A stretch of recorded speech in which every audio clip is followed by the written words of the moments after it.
Hello and welcome to the Game Theory Podcast. I'm your host, Sam Vecenie. We are presented by The Athletic. Today on the show, I am here with Matthew Pennie, where the only topic of conversation will be the efficacy of handshake lines in collegiate athletics, the only important topic that could possibly have come up over this weekend. What up, Ben? That's a great start. Just talk about handshake lines, just talk about sportsmanship. That's what we're here to really do and to give to the masses our thoughts on that. Is there like a dumber conversation than like starting the, oh my God, like, why do we have handshake lines like in college athletics? Oh my God, Matthew, how can we possibly do this? Like, I don't know. People are going hard on both sides of that though too. They are. Like, you must shake hands or it's so outdated, it's antiquated. This is pre-3-point line. People are doing that. How can you feel so strongly about something like this? It's wild. It's wild. I didn't know that people had such. Did they have these handshake takes just like built up and then it's happened? They're like, all right, it's time. Like, we got to fire them off. It's a talking point. Do we do this? COVID kind of ended it briefly. Remember, like, we played games in the court and then people would like point to the bench and wave like, hey, we just didn't breathe the same air for the last 2 hours. Good to see you guys. See you next week. And now we're doing clotheslines. Maybe there's a middle ground that makes everybody a little bit more happy. Yeah. What can the middle ground in the handshake line be? Is it just like touching feet? Like, we like walk by and we like do like a foot tap with one another? Like, is that the move? Is it like the high school warm-up thing where, like, in high school warm-ups, like, the team they'll go through their line and then they'll just like give a fist pound to like the referee? Is it just like a fist pound between coaches that symbolizes like their whole team's unit saying good game and we go back to the locker room? Is there some type of human touch that we need to remain in basketball to keep it so pure? Oh my God.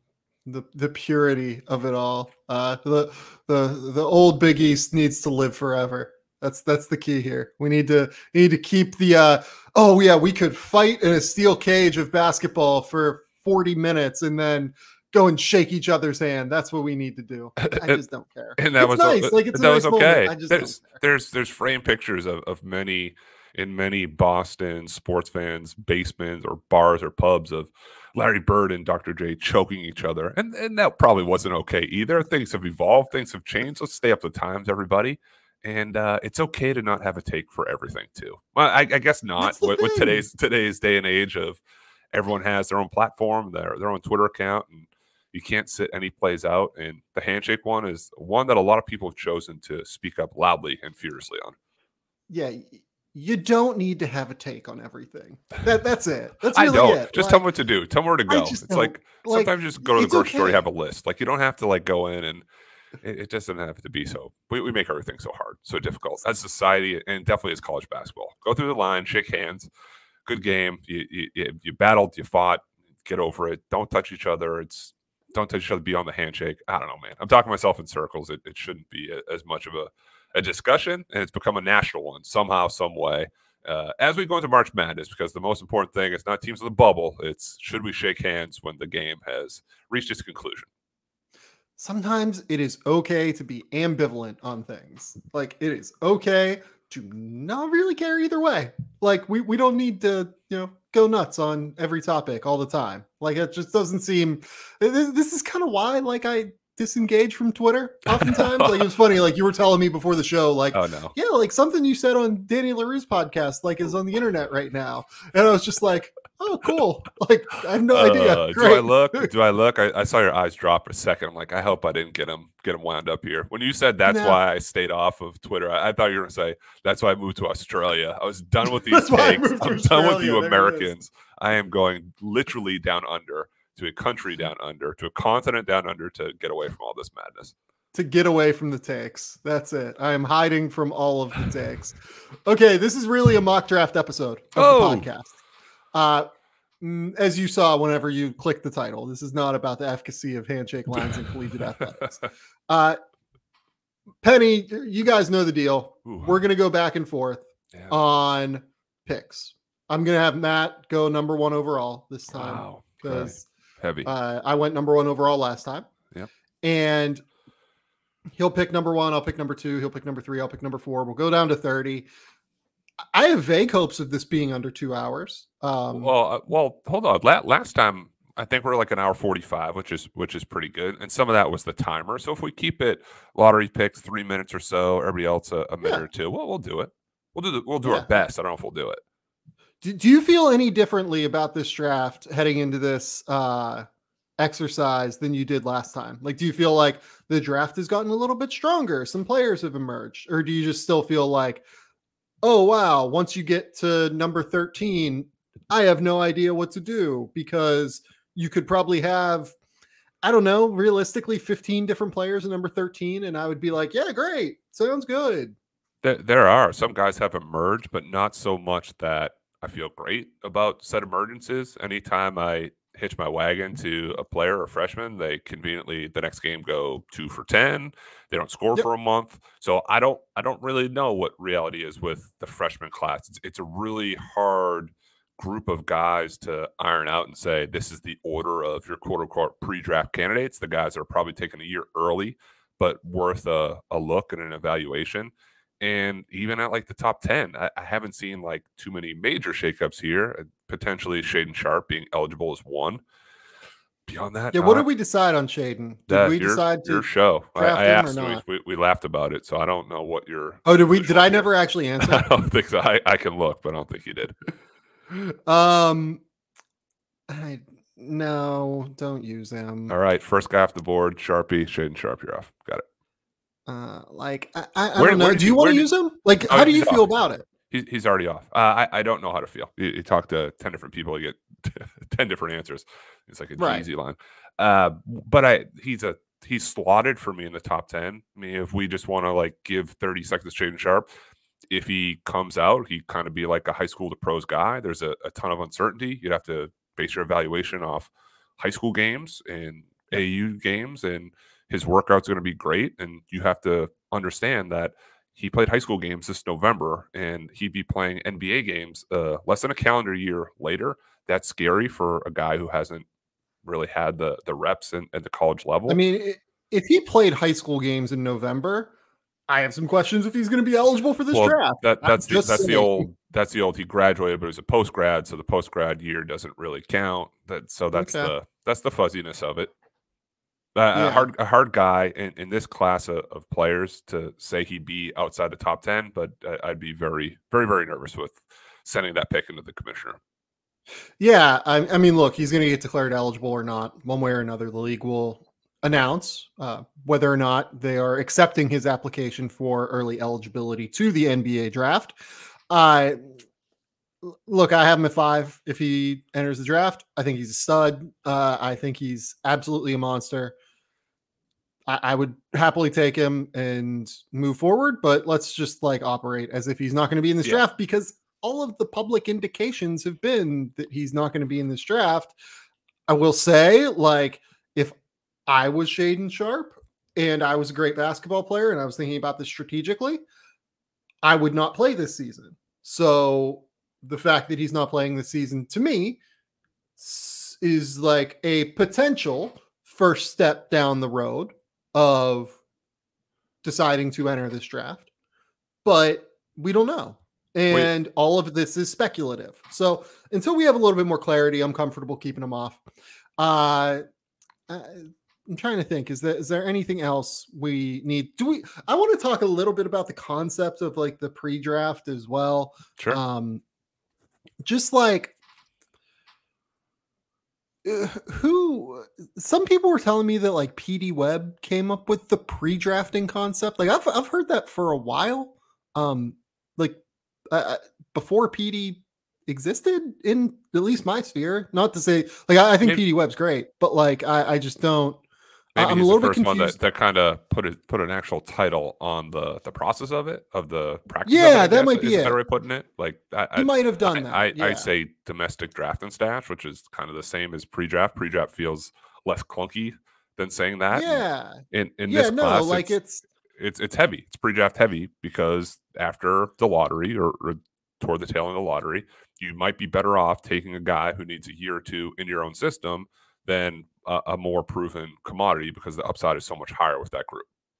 And there are a couple reasons why there are a lot of these guys in this class. The first reason is that I don't think there have been a lot of like sophomores, juniors, and seniors that aren't big men that have emerged this year. Like, this is a big man centric college basketball season. You look at the best players in the country.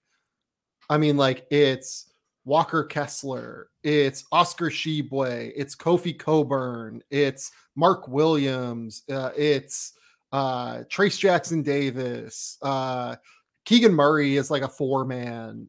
Like, you look across the board. EJ Liddell is like a 4-5 hybrid guy, plays a lot of the 4 at Ohio State right now. You just kind of look up and down the board, and I'm sure I'm missing some guys, and I apologize to those players that I'm missing. Orlando Robinson is another one who's like been great this year statistically. And like, a lot of the best players in college basketball who have emerged this season are bigs. There are not enough draft slots for all of these bigs to be taken in an NBA where the big man position is just a little bit less valuable because there are fewer roster spots for those guys than there ever have been in league history. I think all of those guys deserve an NBA shot. I think they all deserve a chance to prove themselves in the G League Elite Camp, in the NBA Combine, in Summer League, on 2-way contracts, maybe even on guarantees in many cases, right? But not all these guys are going to get picked because it's just more valuable to take a swing on wings and guards and things like that. Forwards, guys with size, guys who are athletic and can move, who can provide defensive value, just different players like that. The second part is that this freshman class, I don't want to say that it hasn't emerged, but coming into the year, you and I talked about how this isn't the strongest freshman class coming in, right? It's not a bad class necessarily. It's just not like the strongest in the world, right? And because of that, a lot of these guys were expected to be multi-year players. Yep. Before they reach their professional heights. Because not a ton of these upperclassmen, wings, forwards, guards have emerged. Like, I'll be honest with you, Matt, I think this is probably the worst point guard year in college basketball that I can remember. Yeah. Like, I can't think of a year where there are fewer high-level point guards in college basketball. And you'd say high-level point guards for both collegiate play and certainly professional play, but even certainly for the draft, yeah. Right. And I'd say even for college, like there's still some very good guards, but not like those traditional dudes. Like, there's not 25 Colin Gillespie's out there. There's not. There's a bunch. There's a good handful of guys, but not the depth that we've had, not the top, and just not throughout either. Right. Like, this isn't to, talk negatively about guys like Colin Gillespie, who are really good college point guards. Like, I don't mean to do that, but there are fewer of them out there than there have been in the past. So you combine these two facts together, where there are fewer great perimeter players. There are fewer great perimeter upperclassmen that have emerged. There's a freshman class that we all thought was a lot of multi-year guys. And it's coalesced into this draft class where the idea of the pre-draft, a big concept of the pre-draft is essentially trying to get value by drafting a guy a year early and getting marginal value on the pick, right? It's a future stock. You're investing before it kind of goes public or before it gets a big influx of cash or it booms, and you hope a year or two down the line, you still got that guy, he's in your system, and say, hey, he's been pretty good at the G League and he's shown okay. We're injured and getting some NBA minutes. I'm glad we took him now at 22 when in a year he might have gone 6th. But to me, if I'm pre-drafting someone, if we want to use that term, I think it's a great term. Like, if PD is the person that created the term itself, pre-draft, a great term. Like, good job. The concept's been out there for a while. Right. But if I'm pre-drafting a player, my idea is that I'm drafting this guy the summer before he goes and like busts out, right? Otherwise, to me, it's just like drafting. right? Like you're just drafting a guy that you're hoping is good at the end of the day and that you're going to get value out of and that you're going to figure out, right? Like this is the pre-draft of it all to me is getting an undervalued, inefficient asset, essentially inefficiently valued asset that quickly skyrockets. Otherwise it's just like drafting. And that's like, good. And I think every team is looking for these guys that long-term can be NBA players, but like this year is weird. This is a very strange year. And I guess that my point is I worry that there aren't going to be as many values to be had. Like all these guys we're talking about as pre-drafts. Yep. I wonder if they actually are pre-drafts or if they're just like flyers that people are taking. Is it just a term we use as sort of like a justification, knowing that they're not there yet? When we say, oh, it's a pre-draft. Yeah, no, right? I think it is. He's a pre-draft. We're not taking him now. This is for 2 to 3 years from now. But to everything you're saying about the lack of emergence of upperclassmen, there's been some great sophomores and Jaden Ivey and Johnny Davis and Keegan Murray, but it's just not the depth. So you're going to be staring at the face at 18, 19, 20, that pick and say, do you want to pre-draft a guy like Patrick Baldwin Jr. or Peyton Watson, or are you comfortable, and I'm just sort of looking off my list here, or are you just more comfortable with Wendell Moore? Like, I don't know if Wendell Moore has the highest end game there, but you know where he is as a player. In a year, maybe Peyton Watson's way better and jumps him. It's a gamble that a lot of teams are going to have to decide, especially in the late first round, I'd say early second round too.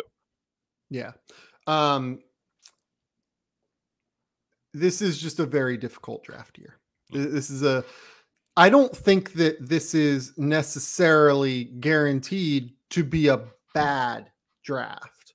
I just think that teams selecting from 13 onward right now are going to have much more variance and uncertainty in the players that they pick. There are some players that are going to boom.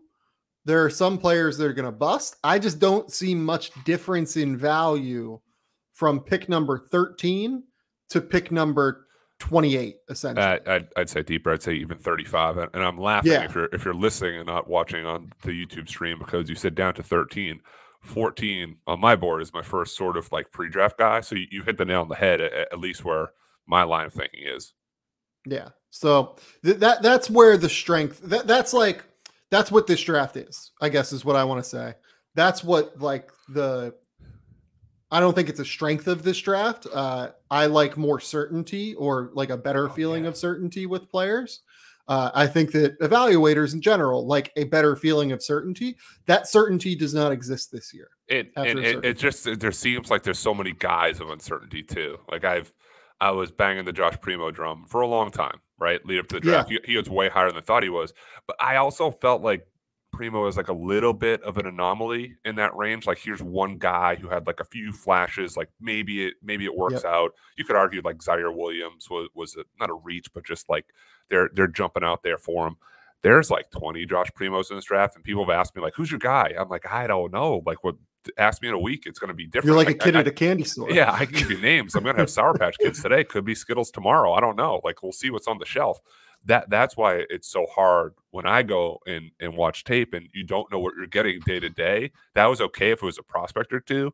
When there's like 15 of them, that's when it's like I don't know which direction we should start driving the car. Do we keep following this GPS of where we're supposed to go, or we just kind of go off road and hope we get to our destination in a faster time, which is possible? Yeah, and the big question here is how many of these guys actually enter the draft. I don't know. Well, there'll be a lot that test the waters. I don't want to say all-time high because I don't know the record, and someone will yell at me. There's going to be a super big group of freshmen that at least see where their stock is at, and some will be told it's 45 to 60, and that might scare them back to school.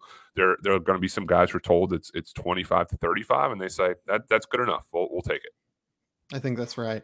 I will be fascinated to see some of those cards that the NBA sends back.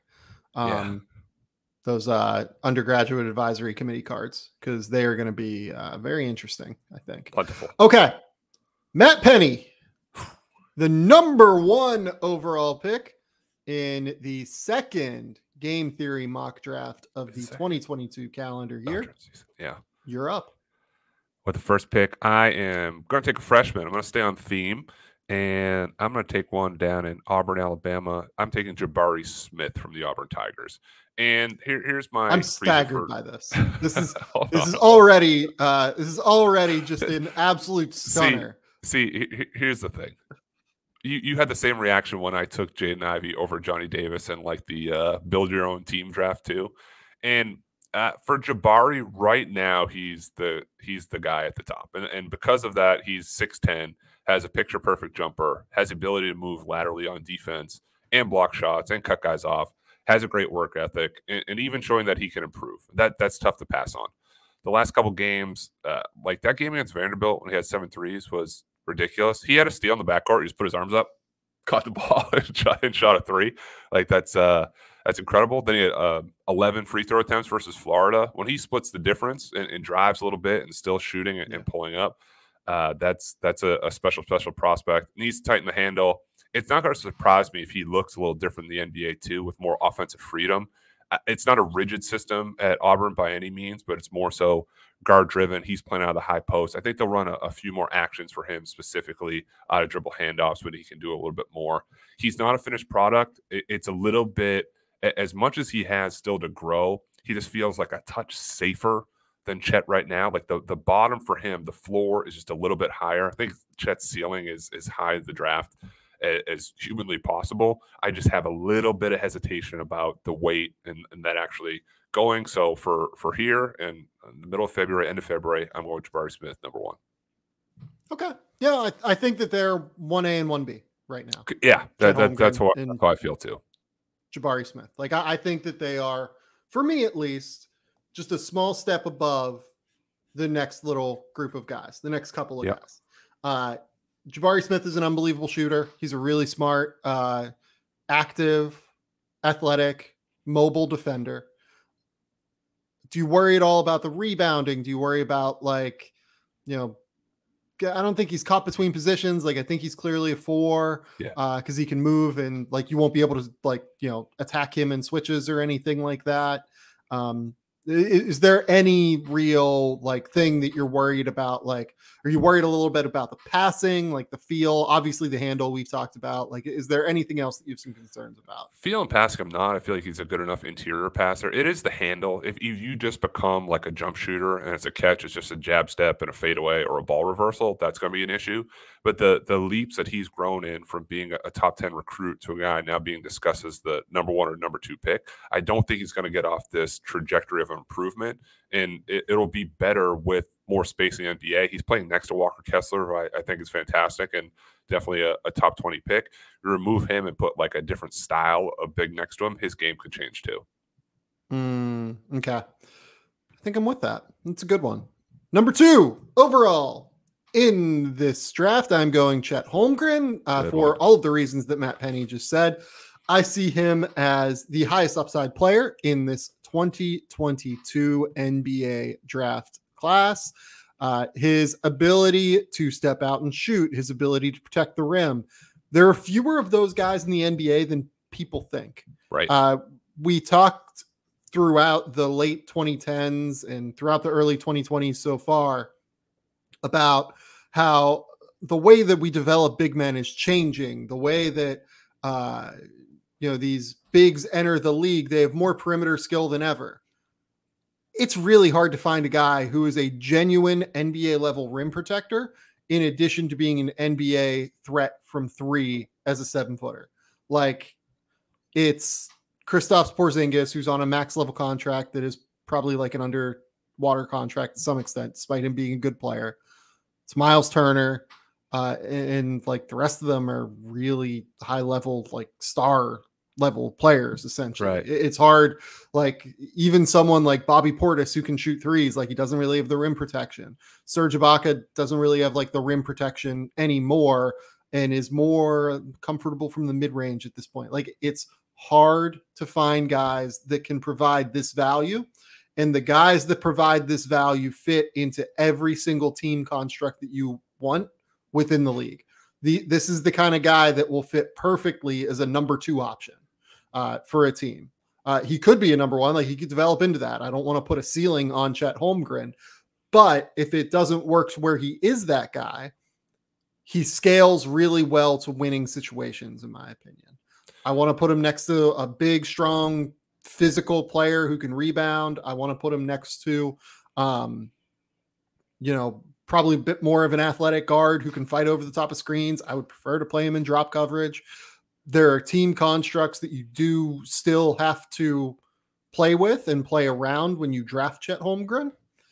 But I think that his ceiling in terms of being an elite level shooter at this point, in terms of being an elite level rim protector, and on top of it, having potential to handle the ball, being a really high level passer, being one of them, just straight up, he's one of the most productive players in college basketball this season. I don't think enough is being made of his case to be an All-American. I would very clearly take him over Oscar Tshiebwe right now. I think Oscar is fantastic. I think that what he's done at Kentucky this year as a rebounder is great. Chet is a more polished offensive scoring threat, and he's a better defender. Like, I'm taking that guy over Oscar every day of the week, even though Oscar, if they faced one-on-one, might cause him some problems because he's so strong and physical and can move him around, right? I really, really think we are undervaluing how elite Chet Holmgren has been this season. And this difference maker in that even the grassroots circuit, when he played with Jalen Suggs on the same team, Chet was the MVP. Like, you could say that Jalen was a little bit better offensive player, but in terms of having a complete, well-rounded game, it was Chet. My closing thought on him at number 2, and it's very close, 1 and 2 for me. Teams are going to have 1, patience with him, and 2, like a little bit of an imagination to seeing him as a player 15 to 20 pounds heavier. And that's a scary proposition because maybe there's touches of Giannis. Maybe there's touches of Poku. Maybe he's a better version of Porzingis. That is all over the place in terms of what you want for a top 3 pick. The good thing with Chet, and we'll talk about non-productive freshmen, he's been super productive, even more so in conference play. This guy's starting to click at the right time. Okay, Penny, you are up at number 3. Number 3, and I am going to take Jaden Ivey from Purdue. Yeah, this is rude. Rude? Why? That was. Yeah. I hope next on your board. It seems strange that the word explosive doesn't truly capture what he is on offense now. It's beyond 0 to 100. It's kind of insane when the nitrous oxide burst on his blow-bys legit takes my breath away at times. And if it's baseline, it's going to be a dunk. The one he had this weekend or last weekend against Rutgers was legitimately like a joke. Like, he took off, a guy rotated, he dunked, he stared down the camera, goes to the free throw line. He never lacked confidence, but now it's even grown higher than what it has been. And it was just straight line drive against Ron Hunter, not Ron Hunter. Oh my God, Ron Harper Jr. And then Caleb McCollum got tangled. He's like, "Nah, I'm good. I'm not doing anything. Just standing here." And he kind of threw him out of the way. It was insane. And you do that move, right? And then you have the passing. He'll go off that ball screen, get in the middle, jump stop, kick opposite. I want the middle of the court stuff to be better, the in-between game stuff to be better. When he gets more reps as a pick-and-roll guy coming off and pulling up from mid-range, a little bit of floater. Because if you watch, it's not that he doesn't always convert at the rim. Sometimes it's a dunk when he's going baseline. If he goes middle, he kind of throws his legs around, his arms around. He looks for a bailout at times for fouls. But he is getting to the free throw line. He is downhill. He's in attack mode. He hit the free throw line 18 times last game. That's crazy. That's ridiculous. And that's the kind of pressure you want at the rim where you're drawing the defense in, and he's not a battering ram. So after a few times, he can hit it to the corner. You're in the NBA. He has Stefanovic right now. He's a very good shooter. You have a couple of those guys. It's going to make life so much easier for them. I have him ahead of Johnny Davis just based on a popular buzzword here, what the ceiling could be. The worst case scenario, I think I have Davis a little bit higher, but we're talking top 3 in the draft. You have to take some swings to change a franchise. A college coach texted me during that game, during that dunk, and said he already looks like he should be playing at All-Star Weekend, right? That type of game where you're getting up and down, you're running 1,000,000 miles per hour, you're hitting threes, you're dunking, you're blocking shots. He checks a lot of boxes for me, and that's why I'm taking him number 3 in the draft here. And I think he's even gotten more athletic from last year. He was explosive athletically last year. He wasn't this. Like this. No, I don't think. I think he would be in the draft if he had this. Based on how he ended last season with like 15 or 20 points at 26 points against North Texas, he mixed in a few of these plays. He's gone. We're not talking about him as being potentially Big Ten Player of the Year. Yeah, no, it's really, really impressive. The Big Ten is just so loaded. Oh, by the awesome. way, like every night, whatever game you're watching, you're probably seeing a high level prospect or a high level big man. It's one of the two. Be it watching Jaden Ivey or watching Johnny Davis, or getting to see EJ Liddell and Keegan Murray. Like, you could realistically create a 5-person All-American team from just that league. Like, very that's a good one. Like they're 5 against any of the 5 in the country. I'd put a lot of money on the Big Ten. Yeah, they're 5 against not against any other. I would put their 5 against the field. Like, the field's 5. Ooh, I think spicy. That's a good one. That one. That is a good one. That is a good one. But you're talking Jaden Ivey, Johnny Davis, EJ Liddell, Keegan Murray, and probably Kofi, I guess. Yeah. I mean, that's ridiculous, right? Like yeah, that probably beats the field's 5. Sleepers. There's a few sleepers on that bench that are freshmen too. I would take too. Yeah, and then you have all the bigs. You have Trace Jackson Davis. You have Zach Edey. You have Trevion Williams. Like, I mean, I don't know, man. That's a fun debate. Hashtag embrace debate. Please yell at us on that take. You will. Okay. Okay, I'm up at number 4. Yeah. I'm gonna go Paolo Banchero. Thought so. I still really like Paolo. Mm-hmm. I'm still everything I've seen from Paolo is very good. He is the best player on a Duke team that has lost 4 games by like a combined 9 points, and has led by all of those games, I think, in the final like minute. Essentially, it could be even the final 30 seconds. He continues to be a high-level shot creator in the mid-post. I like that he has used as the season has gone on, he's used his size, he's used his strength in mismatch to post a little bit more. He is so aggressive looking for those duck-ins whenever he feels like he has an advantage there now, right, that I really wonder, like, I think that when we look at him in the NCAA tournament, he's going to be a monster. Like, I think he's going to average. I don't know how far Duke's going to go. Like, I think that their best is still better than anyone else's best in the country, if I'm being honest. Yep. Maybe Arizona, I think. Maybe Gonzaga. Like, one of those 3, realistically, is my take. I think I would still take Duke over Kentucky, to be honest. I still think I'd take all 3 of those teams over Auburn as well. But I think with how aggressive he can be looking for his offense at times, we're going to see, I hope, Duke really just filter the ball through him. Don't mess around with like their normal sets. Don't mess around like with this offense that, relies on point guard play when you don't really have a point guard. Throw the ball to Paolo in the mid post, run him off of screens to get switches and get mismatches on the block. Like, just get him the ball and let him do what he can do.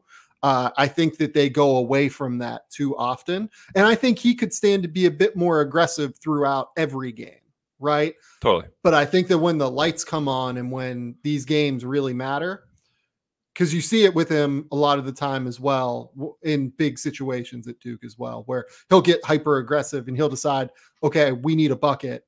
I'm going to get this duck in. I'm going to go and like catch the ball in the mid post and create my own shot. I think we're going to see a big ACC tournament and NCAA tournament run from Paolo Banchero. He shows that. And end of games, Duke does run sets for him. If it's a quick touch in the post, if it's a quick little pin down, I just want that guy more, right? It's like I don't want it to be like a missed shot. And not that he's passive, but just I want the aggression to remain high. The shot is what I'm hung up on these days. He's at 29% from 3. I don't know if he's ever missed a jumper long in his life. Every shot is short. He's kind of like jumping, hoping that it gets there. That NBA line backs up now. Like, it's not where the college line is. So if he's short now as it is, you're adding some more space. It has to be better. It has to be the mid-30s from the college line. We've seen guys improve. I don't think the mechanics are broken. We've seen them make pull-up threes off the dribble. I've watched them in catch-and-shoot situations. I had him one spot lower. I had him at 5. I think he's a great prospect, just not necessarily in the same top tier as Jabari Smith, Chet Holmgren, Jaden Ivey, but it's still a guy I'd be happy with there as long as the pieces are around it are right. Maybe it's a shooting 5 or a more athletic point guard, a little bit better defenders on the wings that can kind of hide some of his inefficiencies too. Yeah, you give me like someone like Chet Holmgren next to him. I think he's gonna just absolutely dominate. Oh, we doing the baby bowls? We're gonna draft Tyson Chandler and Eddie Curry at the same time? Oh my God, what a dream! Let's do it. Let's absolutely do it. Okay, Penny, you are up at number 5. Well, you threw this one at the rim for me. I can't miss this one. I am going to go with the breakout candidate of the year, Johnny Davis from Wisconsin. So Johnny Davis, he's literally put Wisconsin basketball on his back, and he's done it well. He's as good as an isolation scorer as there is in college basketball. He knows all the tricks. It's the first contact, goes slow to fast, takes that big step extension. Steve Laffitz called it out during the last game. He's just elite at initiating the bump and then still maintaining the balance to get off a high percentage shot. It's not he gets there and throws his arms up and hopes he gets the free throw line. Really rebounds the ball well for his position and his size. He knows how to find those like little cracks for loose balls. And if he's not shooting well, he knows how to impact the game that way. And he's a gamer. He finds baskets. He makes tough shots. He's a reason they win. A couple negatives I wanted to call out and talk to you a little bit. He doesn't have jump out the gym athleticism. Are we like overreacting a little bit to this? Like, does he have to be the super elite athlete? And why I ask is you go back and I'm digging through like kind of like guards and how many dunks they had this year. Do we care that Dame Lillard had 5 dunks? Do we care that Desmond Bane has become more of a 3-point shooter? I don't know why we're holding Johnny Davis necessarily to the standard of, well, he's kind of backing guys down and he's scoring off flex cuts and bumping. I more argue he's taking what the defense gives to him. And, like, you don't have to go and sky up every play for me to think that you're a top 5 draft candidate. No, I agree with you. The thing that worries me with his athleticism, you know, and I picked this up while I was watching tape for Keegan Murray, to be honest. He takes these – he doesn't have the burst to drive in a straight line, right? He takes these long kind of looping lines toward the rim to try and get by guys. And in the NBA, that's when the help comes to get you and like reels you in and ropes you in, right? And it's a lot harder to gain separation when you don't have that suddenness necessarily.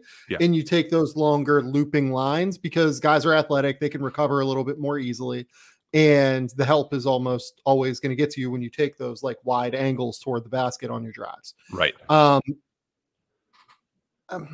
Look, I think Johnny Davis is going to be like a high-level starter. I love the way he defends. I think the shot is going to be fine. Like, I think he's a better shooter than what the numbers indicate or whatever. Like, I think he's going to make shots in the NBA. He just takes a lot of tough ones right now, and that's totally reasonable given what his role is. The other thing I want to call out with Johnny Davis is Bart Torvik noted this, and Bart's statistical website is fantastic. You guys should go look at it. But in games against top 50 opponents, Wisconsin has played 12 of them so far. Johnny Davis isn't just the best player in the country. He is like drastically the best player in the country. Like, it's not really all that close. Like, he's averaging 25 points, 9 rebounds, 2 assists, shooting 41% from 3 in those games against the top competition. When the games get tough and when the best opponents play Wisconsin, he's been at his best. That says a lot to me about how good Johnny Davis is. I think that when you take that with the overall production, you take that with, he's not a bad athlete by any stretch of the imaginations. Like, he'll be an average athlete, like in the NBA, with the shooting, with the defense, with everything else he brings to the table. Yeah, I wouldn't take Johnny Davis at 5 necessarily, but I have him at 6. Like, I really like Johnny Davis quite a bit.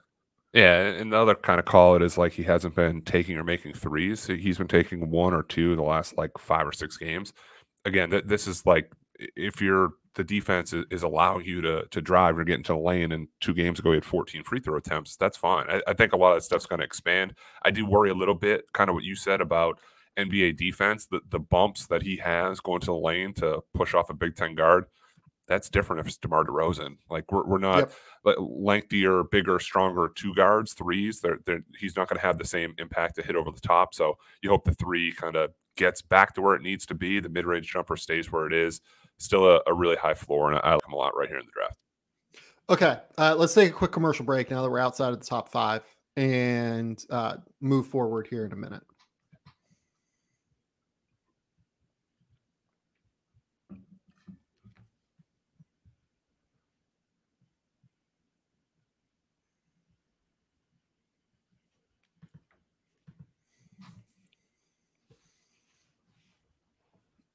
Okay, we're back. I am up at number 6 here in this 2022 NBA mock draft. I'm going to take AJ Griffin. Just the upside. Like, it's hard to pass on AJ Griffin's upside at this point. I've had some people reach out to me asking, like, do you think AJ Griffin is an elite level athlete? I think that he hasn't gotten a chance to show it as much at Duke this year. I think that his athleticism is one that will play up once he gets into NBA spacing. It's more powerful athleticism as opposed to like twitchy athleticism, right?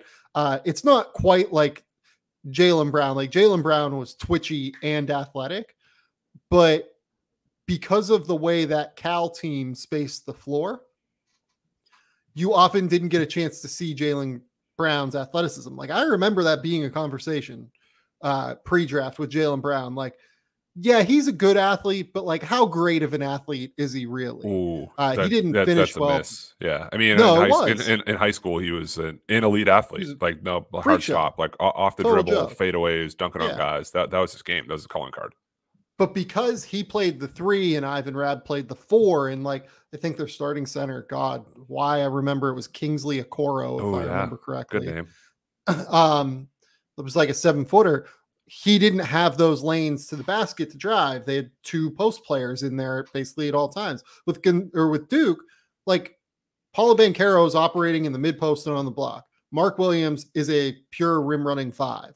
Those driving lanes don't really exist for AJ Griffin. And again, I don't think he's as good of an athlete in terms of twitchiness as Jaylen Brown is, but I think he's a great leaper. I think he's a powerful physical athlete who can go up through contact, who can go and finish at the basket with some enormous dunks. I think he'll throw down a few big ones in the NBA during his career.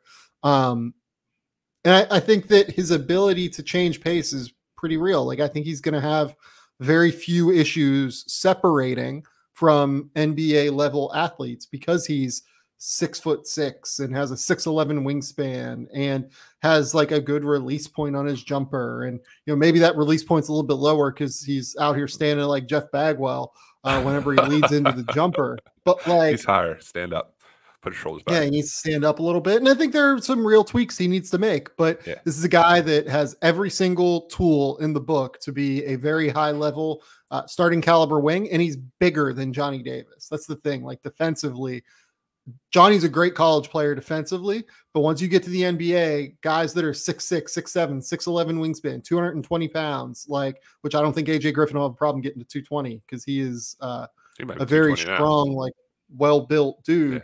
Yeah. I think that those guys are just a lot more valuable. They're a lot more switchable defensively. So I'm going AJ Griffin here. I have him at number 5. I really am a big fan. I had him at number 6, so I'm not crushing for this one. I don't know who AJ Griffin is. Is the latest productivity him finally being healthy? Is it him taking advantage of sneaking up on guys? I don't know. He's shooting 51% from the field, 49% from 3. It's about like 100 attempts now. Like we're getting there where it's not like completely crazy. I don't think he's going to finish the season shooting 50%, but above 40 is not that wild of a guess or prediction. He's setting himself up to be a future number 2 or 3 guy. I don't watch them and think this is the guy you go for as your number 1 option. It's a very confusing arc based on high school to preseason to here now.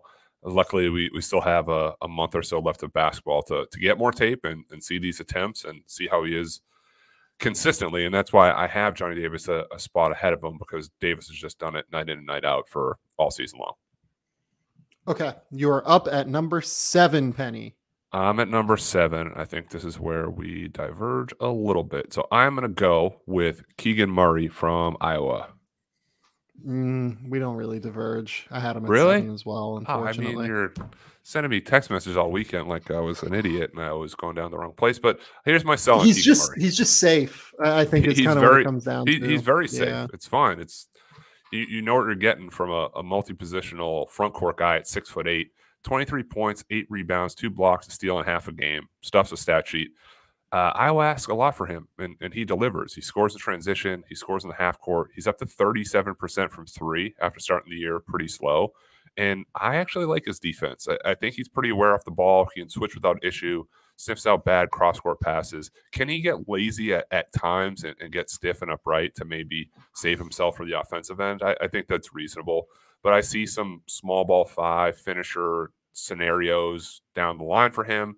And you can't count him out. That Penn State game, he didn't play well and found a way to have a tip in at the buzzer to send it overtime, hit a big 3. I think you can kind of feel safe. It's a good word to know what you're getting when you're drafting him here. So I love his off-ball offensive game. I think he is so smart as a cutter. I think he's so good at finding those little open areas. Iowa on the ball, like to get him good offensive half-court possessions, does a great job of kind of emptying out one side of the court and allowing him to just have space to operate. And he's really good at taking advantage of those opportunities. Really smart, like intuitive offensive rebounding, like glass crasher. Really just, he's such a smart, intuitive offensive player. Yeah. And I think he translates that to the defensive end as well. Like, I think he's a really smart, intuitive defensive player as well. I worry about the foot speed a little bit more than you do. That Ohio State game, like, put some flags up in my brain a little bit. Guys that attack him, I think it's the guys that attack him in a straight line. And a lot of those guys exist in the NBA that can attack in a straight line because it's the best athletes in the world. I think those are the guys that get Keegan. I think Keegan also gets caught on screens a lot. He gets caught on like the second, like if you run like a stagger on ball screen, or if you run like a Spain pick and roll action, he gets caught on that second screener a lot. And that's going to be something that, like, technically he's going to have to really improve on. And some of this might seem nitpicky, but whenever you're working with like somewhat limited foot speed with Keegan, which I don't think is unfair laterally in terms of what his foot speed is. He's an athletic guy up and down the court, and he can run and really get out and transition well whenever it's a north-south game. I just worry a little bit about how that all looks. Like, I worry that teams are going to attack him with good guards. But you're right that he's a good team defender. Like, he makes action plays happen. And at the end of the day, he's so good offensively. I actually love the way he shoots off of movement. Like, I think he's really good at getting his balance set, getting his feet under him. Iowa runs like a lot of like little flare actions for him, which is really, really good. To just kind of get him loose. And he's really good at kind of just sliding and then fading into that corner and then catching and firing. I think that he's going to work off of movement in the NBA, like to a reasonable level. Like, you're not going to run him off of like baselines and pin downs and like have him sprint around the court, but with some actions, like, I think that it's going to really, really work. I'm at the point now where I think it's hard to find anyone else where I'm like, okay, this guy's probably going to average like 16, 18 points a game in the NBA and be valuable. Like, I think Keegan's going to be. Good sell. Feel better about my pick after listening to the guy who didn't take him as a pick. Yeah, I mean, I'm fine with him, I guess, is the way to put it. Okay, number 8. I'm gonna go Jalen Duren. And okay. I'm guessing he's probably a little bit lower for you. At about 11. Yeah. At 11. It's gone up. And ultimately, what it comes down to for me with Duren is that now that Alex Lomax has settled in a little bit more as Memphis's point guard, and they're actually like starting to figure out like how to make offense work in any like reasonable capacity. We're starting to see what Jalen Duren can do offensively a little bit more as a role man. He's been in double figures every game since he's been back. So 5 straight games. He's rebounding exceptionally well. The first 3 of those games, he had double-digit rebounds. He's really good at running like dribble handoff actions. The way he's sprinting the floor is unbelievable. I mean, he's really trying to get out in transition and run when he sees an opportunity for it. So, some of the catches, like he'll just catch the ball at like 15 feet away from the rim, not even have to dribble, take like one drop step, and it's just like, boom, I'm at the basket. I'm going up and dunking with power. Really good rim protector, obviously. Really good rebounder. It's hard for me to get past Jalen Duren at this point. I think he's a starting level NBA center. The rebounding has to stay there. He ripped off a string of 3 straight games with double-digit rebounds. Then he goes for 3 straight of like 3 rebounds, 4 rebounds. He's too big. He's too strong, physically imposing for numbers to be that low. He's definitely, I don't want to say playing harder, but running harder than being rewarded for it. Like he's got these enormous soft hands where he's catching and finishing. He's only taken 1 3 on the year. That's fine. Just be a powerful front court guy that rebounds, runs, patrols the paint, and he's shooting 64% from the field. Yep. No, I'm a big fan based off of the last little run of what we've seen from Jalen Duren. It's just a simple fit. Like, I don't know if we need to belabor the point. He's been much better. Memphis has been much better. We might end up talking about someone on Memphis a little bit later, knowing the podcasting partner that I have right now. So let's. I'd love to. I don't know. We'll see. Let's maybe hold off a little bit. Okay. Not yet. Up at number 9, Matt. All right. Up at number 9. This is when it gets a little kooky for me. I'm going to go with Dyson Daniels from the G League Ignite. Yeah. I have him at 10. So all right. That's good. I'd argue maybe the biggest winner from the new All-Star Weekend Rising Stars Clorox game. Nothing outrageous. I just thought he showed that he belonged out there. He wasn't running around all crazy, all frantic. Like he made some plays, scored a little bit in the lane. And then the next night in the G League showcase game that they had, he's at again, just using his size. He rebounds really well, and he can rebound the lane. He throws these like full court rope passes ahead to guys that take off and score. Like that's an asset to have from his position. Defends all over the place. Can switch. His feet are quick enough. He's very instinctual, but still cerebral in like the way he reads and knows the next screen is coming, that to drop down and recover back. He has all these pieces in like this developmental matrix, and even took to hard coaching, which a lot of people called out in that Clorox game where they got him a little bit and he didn't pout. He just went out and they ended up winning. It's not the highlight flashiest player in the world. The production and consistent production is what he's going to be able to hang his hat on. And he's very young, and the jumper's not there. He can get there. One of the younger guys in the class. I'm a believer that he figures it out over time. Yeah, I am too. The shooting is going to have to come. Like, I think that's abundantly clear. The shooting's going to have to come for all these G League Ignite guys. I think they're all shooting sub 30 now from 3. Actually, no, Dyson might be at like 30. Maybe like 31. It's like it's right there, though. Point remains. But yeah, I mean, it's a robotic shot for sure. And he's going to have to make it a little bit more fluid, figure that part of it out. But everything I've seen from Dyson Daniels so far has been very, very impressive, in my opinion, as it refers to his translation to the NBA. I don't really have anything else to say beyond what you just said. So it's probably worth moving on. Number 10.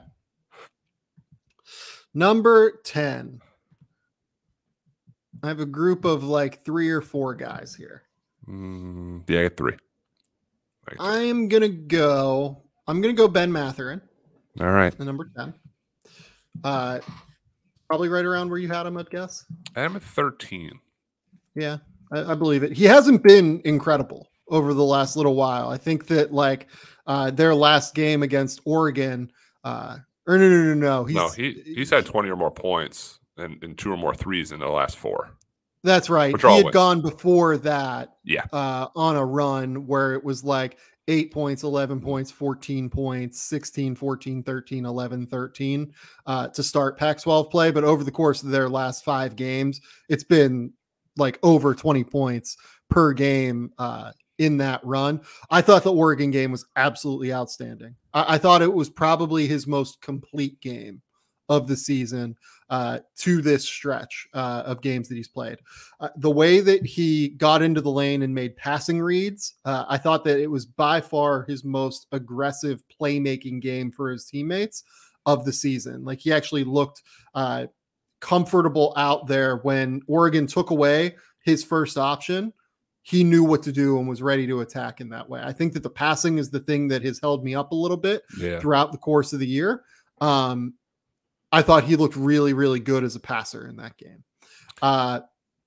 Knocked down 4 threes, obviously, was okay in terms of like driving and finishing at the basket.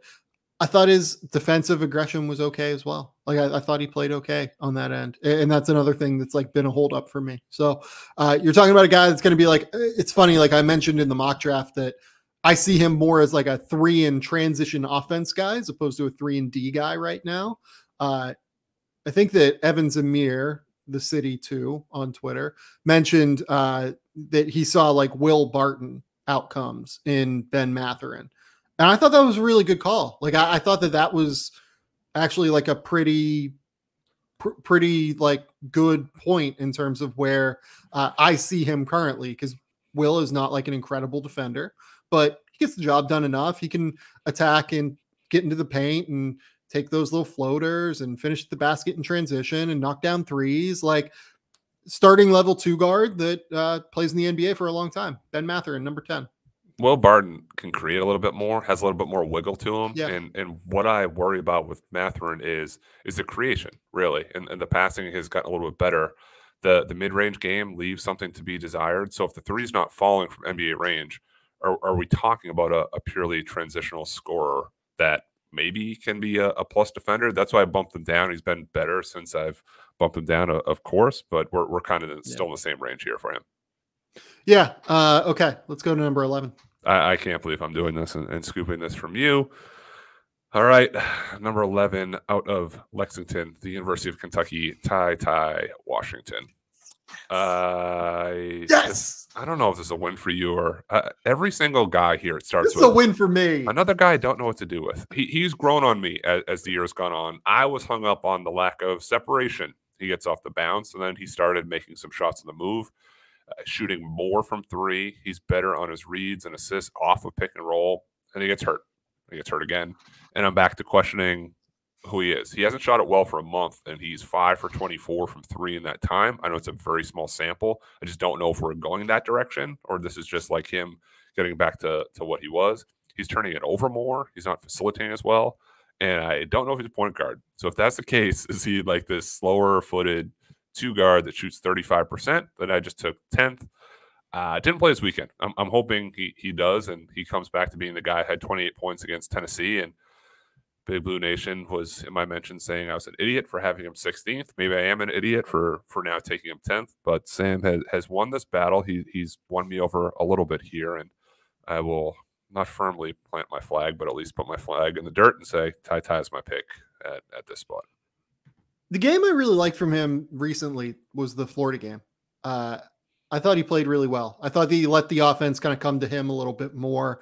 Did a really good job making plays for his teammates, passing, creating opportunities for them, in addition to being willing to get his own offense. Like, I think the numbers were probably like, 12 points, 7 assists, a rebound, something like that. But I thought it was pretty effective in the way that he operated. Like, it felt like the kind of role he will have in the NBA, where he's not going to have the ball all the time, but he's impactful when he has the ball and is threatening when he has the ball. So, yeah, I like Ty. I've liked him all year. I had him a spot lower than this, to be honest. We've reversed. Yeah. Oh, how the turntables. Okay, I'm going Ochai Agbaji. Oh, God. Blew it. Yeah. Okay. Those same numbers that I pulled up earlier regarding Johnny Davis and how effective Johnny Davis has been this season against the best players and the best teams in college basketball. Ochai Agbaji has been Not quite as good, but pretty close. He's been the second best player in the country this season, according to Bart Torvik's rating system against top 50 opponents. Kansas has played 14 of them. He's averaging 21 points, 5 rebounds. He's shooting 46% from 3 in those games. He doesn't really turn the ball over. He's just so efficient in those games because of his ability to knock down shots, to space the floor, his comfort level now, just putting the ball on the deck a little bit. And he's obviously like a solid defender. I don't think he's a great defender. Yeah. I think he's a good defender that consistently can deal with tough opponents on the wing. I don't think he's necessarily a stopper at the NBA level, but he's big. He's 6'5", 6'7" wingspan. But when I say big, I mean like he's strong physically. And I feel good about the way this is going to look in the NBA. I do think he's going to be a starting caliber player in the NBA for as long as the shooting is a 40% level. And I'm a fan. Yeah. Ochai Agbaji, put it on the board. I love Ochai. I've liked him last draft process, like him this one too. He did shoot it poorly for a few games and is now kind of reverted back in a good sense to where he should be. He's taken on much more of a leadership role where there's been articles out there saying he would never speak up, and now he does. And he's holding David McCormick accountable and making sure that the guys are where they're supposed to be. It's sort of what you see is what you get. I don't think an enormous jump is going to come in a year where we go back and say, man, he should have went 6th. I think this range kind of from 10 to even 20 is the right place for him. I like him on a team that almost needs him to play 15 minutes a night, and it won't be this slowly brought along process like Chris Duarte-esque in that regard, because if you're drafting him thinking that he's going to significantly improve and be this long-term young guy that you groom, I don't know if that's the right fit for him. I'd rather have him be like this energy punch veteran, despite being a college guy, that some team is going to need. Yeah, no, I like that. Okay, let's go number 13. Oh, you're killing me. Okay, 13. I'll say every pick we have so far has been in my top 13. This might sway just a little bit. I'm going to go. Wait. Time out.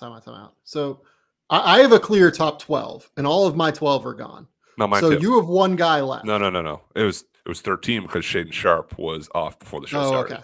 Yeah. Okay. Okay. Next up, I am going to go with Tari Easton from LSU. This is 14. I like it. Okay. Not a reach, but he's moved up a few spots from the last mock. Last 4 games, he's basically a double-double of 20 points and 10 rebounds. He gets up and down to finish on the break. He does have a little bit of a catapult jumper, but it is falling from deep, and he's shooting 36% right now. He blocks shots well enough. He's had at least 2 steals in the last 6 games. And it's enough for me. I know he's 6'8". You'd want more size, but he's productive despite opposing teams scouting specifically for him. You need him to develop the left hand. You want that to be a little bit tighter. Make the 3-point shot continue to be real, but I'll take the toolsy, undersized big that kills you on the break and has the balance to score and create some in space too. Yeah, I think the big thing for me with Tari is defense. I love his defensive game. He's super strong, and he's one of these big wings who's super strong, and I think he's athletic enough to defend in space. I think that more than Keegan Murray, I don't see Keegan being able to slide down to the small ball 5 the more I watch him.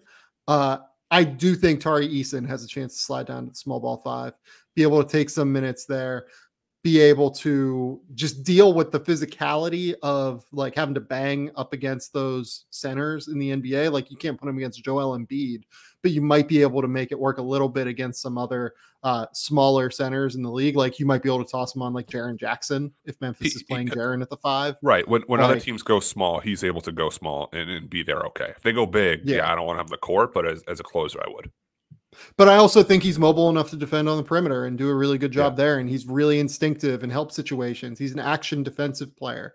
I really like Tari Easton. The question is just what this looks like if the jumper doesn't totally translate. But I don't know. I think this is the right spot for Tari Easton, right in this range more so than like the end of the first round, even though I think in a normal draft, this is probably more of like a 22 to 26 pick. Yeah. That you feel good about, not a pre-draft. This is a guy that I feel good about at 26. Okay. Right, you're up. The pause that you're taking right now is important for me to note that like this is where I get really crazy, and the next 16 picks are just nuts. So let's strap in. Well, I'm debating doing something real stupid. Oh, I got one pretty stupid pretty quickly. I'm ready for it. I have a feeling I think I know what you're gonna do, and I'm debating stealing him from you right now. Go ahead. I got a few. Do it. This is like your freaking Palpatine in Star Wars going, do it. Trying to get me to like kill someone. Christ. I have a few safe ones and a few you might be screaming about. Oh my God. This is so gross. I'm going with a guy who dropped 3 points in an overtime game last night. I think here, and I'm not going to feel awesome about it. Yeah, I'm gonna go Kendall Brown. Oh, like I have Kendall at 25. Yeah, I would love to take Kendall at 25. I just think the athleticism and the defensive ability is so real with him. He is the kind of bigger wing defensively that teams look for. Like this is even more so than AJ Griffin. Like this is the guy that like I think is a really, really high level defender basically from day one. I am very like it's different than Josh Green for me too, where I didn't really love Josh Green coming into the draft. Like I had him in the 20s somewhere because Josh Green's like 6'5" with a 6'9" wingspan. Kendall Brown is like 6'9" and can fly around and is like a twitchy athlete and uses his length defensively, both in help and in switch scenarios. I think he's a legit 1-4 defender at the NBA level. He is not aggressive enough offensively. I think he has skill offensively. I just don't know what to do with it, to be honest. Like he's just not aggressive enough at this point on that end of the court to where I'm like, oh yeah, like I really buy into these skills. I don't even think the jumper is broken. Like I think you're going to be able to work with it on some level. This is a huge risk pick because he just might not have enough offensive game to make it work. But like, I can't believe we're still talking about 16 other options. All right, we're still talking about him not looking at the basket. That's a little unique. He takes good shots. They're just all at the rim. He went a month without hitting a three. A month, and probably has to play the three. He shoots 70+% from the free throw line. I have to get there in terms of seeing him being an impactful half court guy. If they're I think you're closer to where teams are. By the way, like I think you're more like I think the teams see him more like around 20 right now. And I don't have crazy concerns defensively as long as he's locked in. He can be a help on that side. It's the first mock draft we did, I took him like 7th, and that was when he was really passing the ball and showing some scoring and hitting a few threes that were just slow. And you hit on it. He had 3 points in an overtime game, and you look at the box score, it's like, what went wrong here?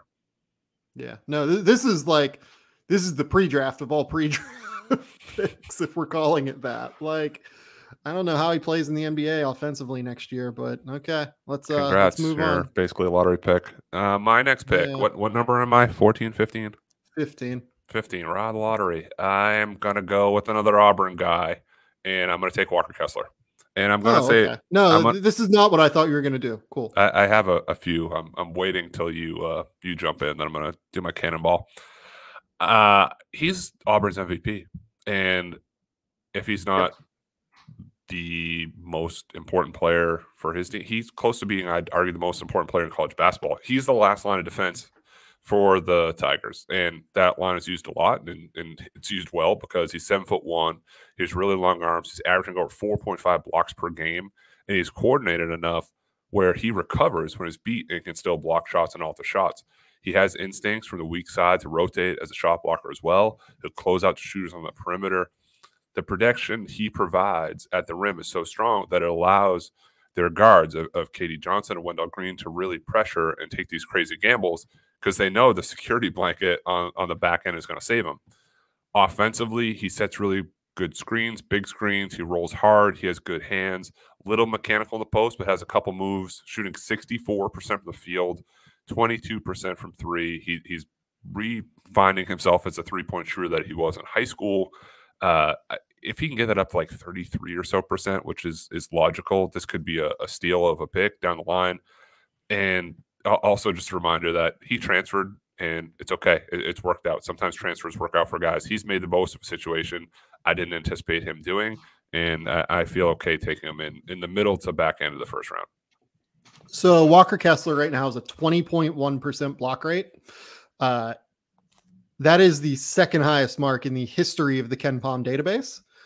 Can you trivia time? Oh no! Wait, what was the stat again? Read it one more time. Block rate. So okay, the KenPom database goes back to 2004. Is it a player from 2004? The player, and this player I think was in college when you were in college. Ooh, this is back in 2007.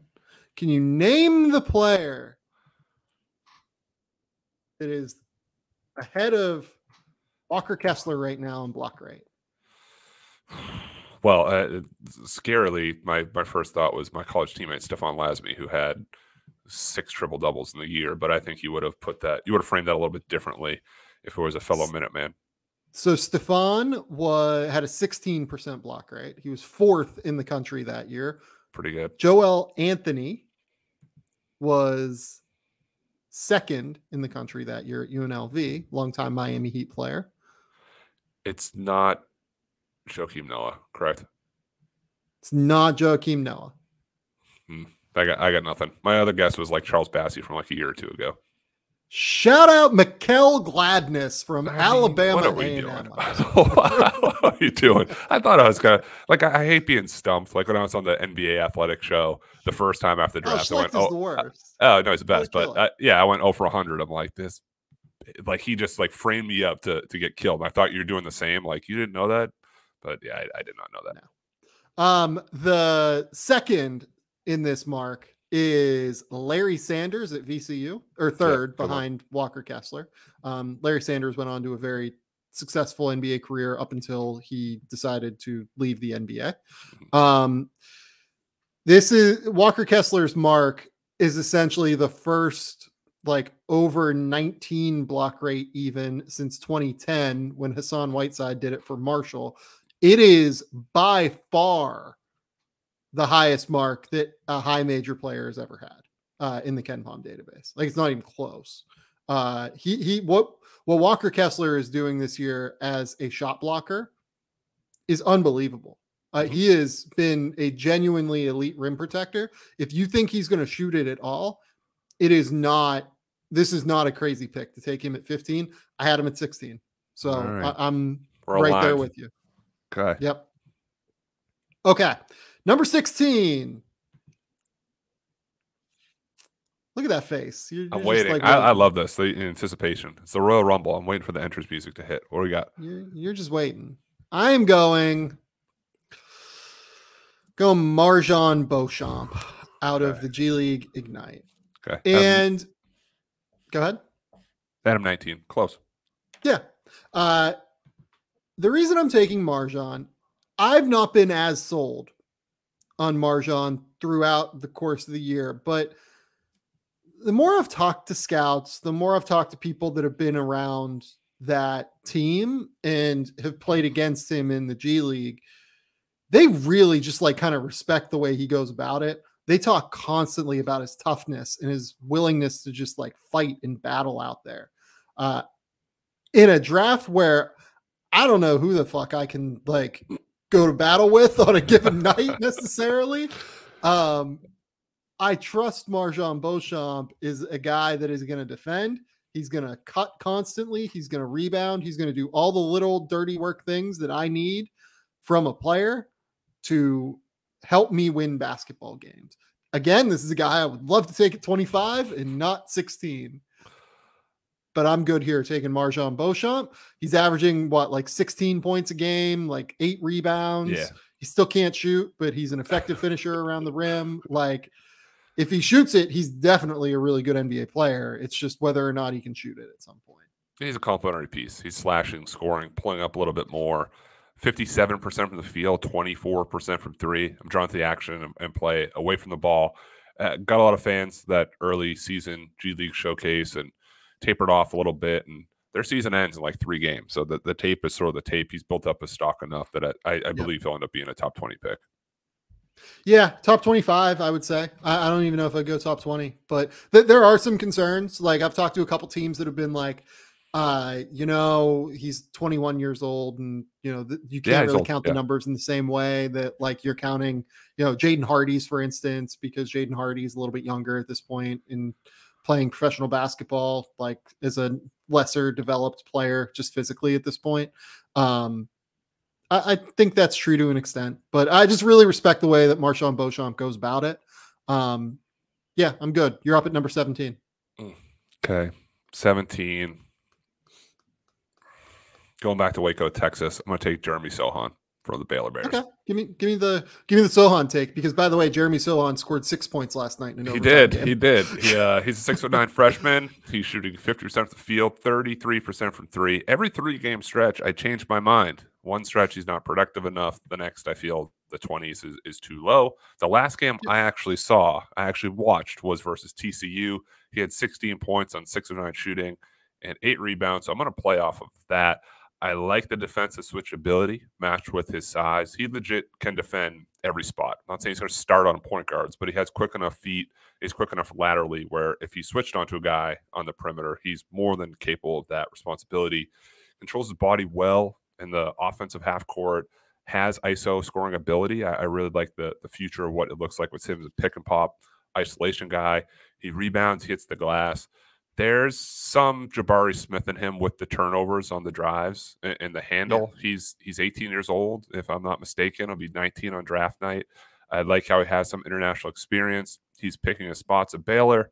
Feels like a risk, maybe a calculated risk. Gonna be a test the waters guy if I had to bet, and I would take him sort of in this range. Yeah, I mean, I have Sohan and Kendall Brown. I keep going back and forth on those guys, to be honest. Like, I keep trying to decide, like, okay, I like Kendall Brown's athleticism a little bit more. I think that it's just more fluid. I think that change of direction is better with Kendall Brown. But I think Jeremy Sohan is a much more comfortable offensive player who can handle the ball and can actually drive and attack in a way that Kendall Brown can't right now. I don't know, man. Like, it's sort of like the Tennessee thing from a year ago with Jaden Springer and Keon Johnson. Every mock, we just like flip them like 2 or 3 spots. Yeah, we do. We really do. Early in the season, I was kind of like, well, like, on what level should we just trust Scott Drew? Like, Scott Drew's playing Kendall Brown just drastically more than he's playing Jeremy Sohan. But as the season has, like, over the last 5 games, I think they've played, like, if not the exact same number of minutes, it's like within 2 or 3 minutes of one another. So they're, both playing a crazy amount of minutes now. I don't know. I don't know. James Akinjo also had a great night last night. He had like 29 or something like that. Took 17, 18 shots. So it was more guard based than it generally can be. Yeah. Okay. So you're going to make me go now at number 18. I am. Yep. Oh God.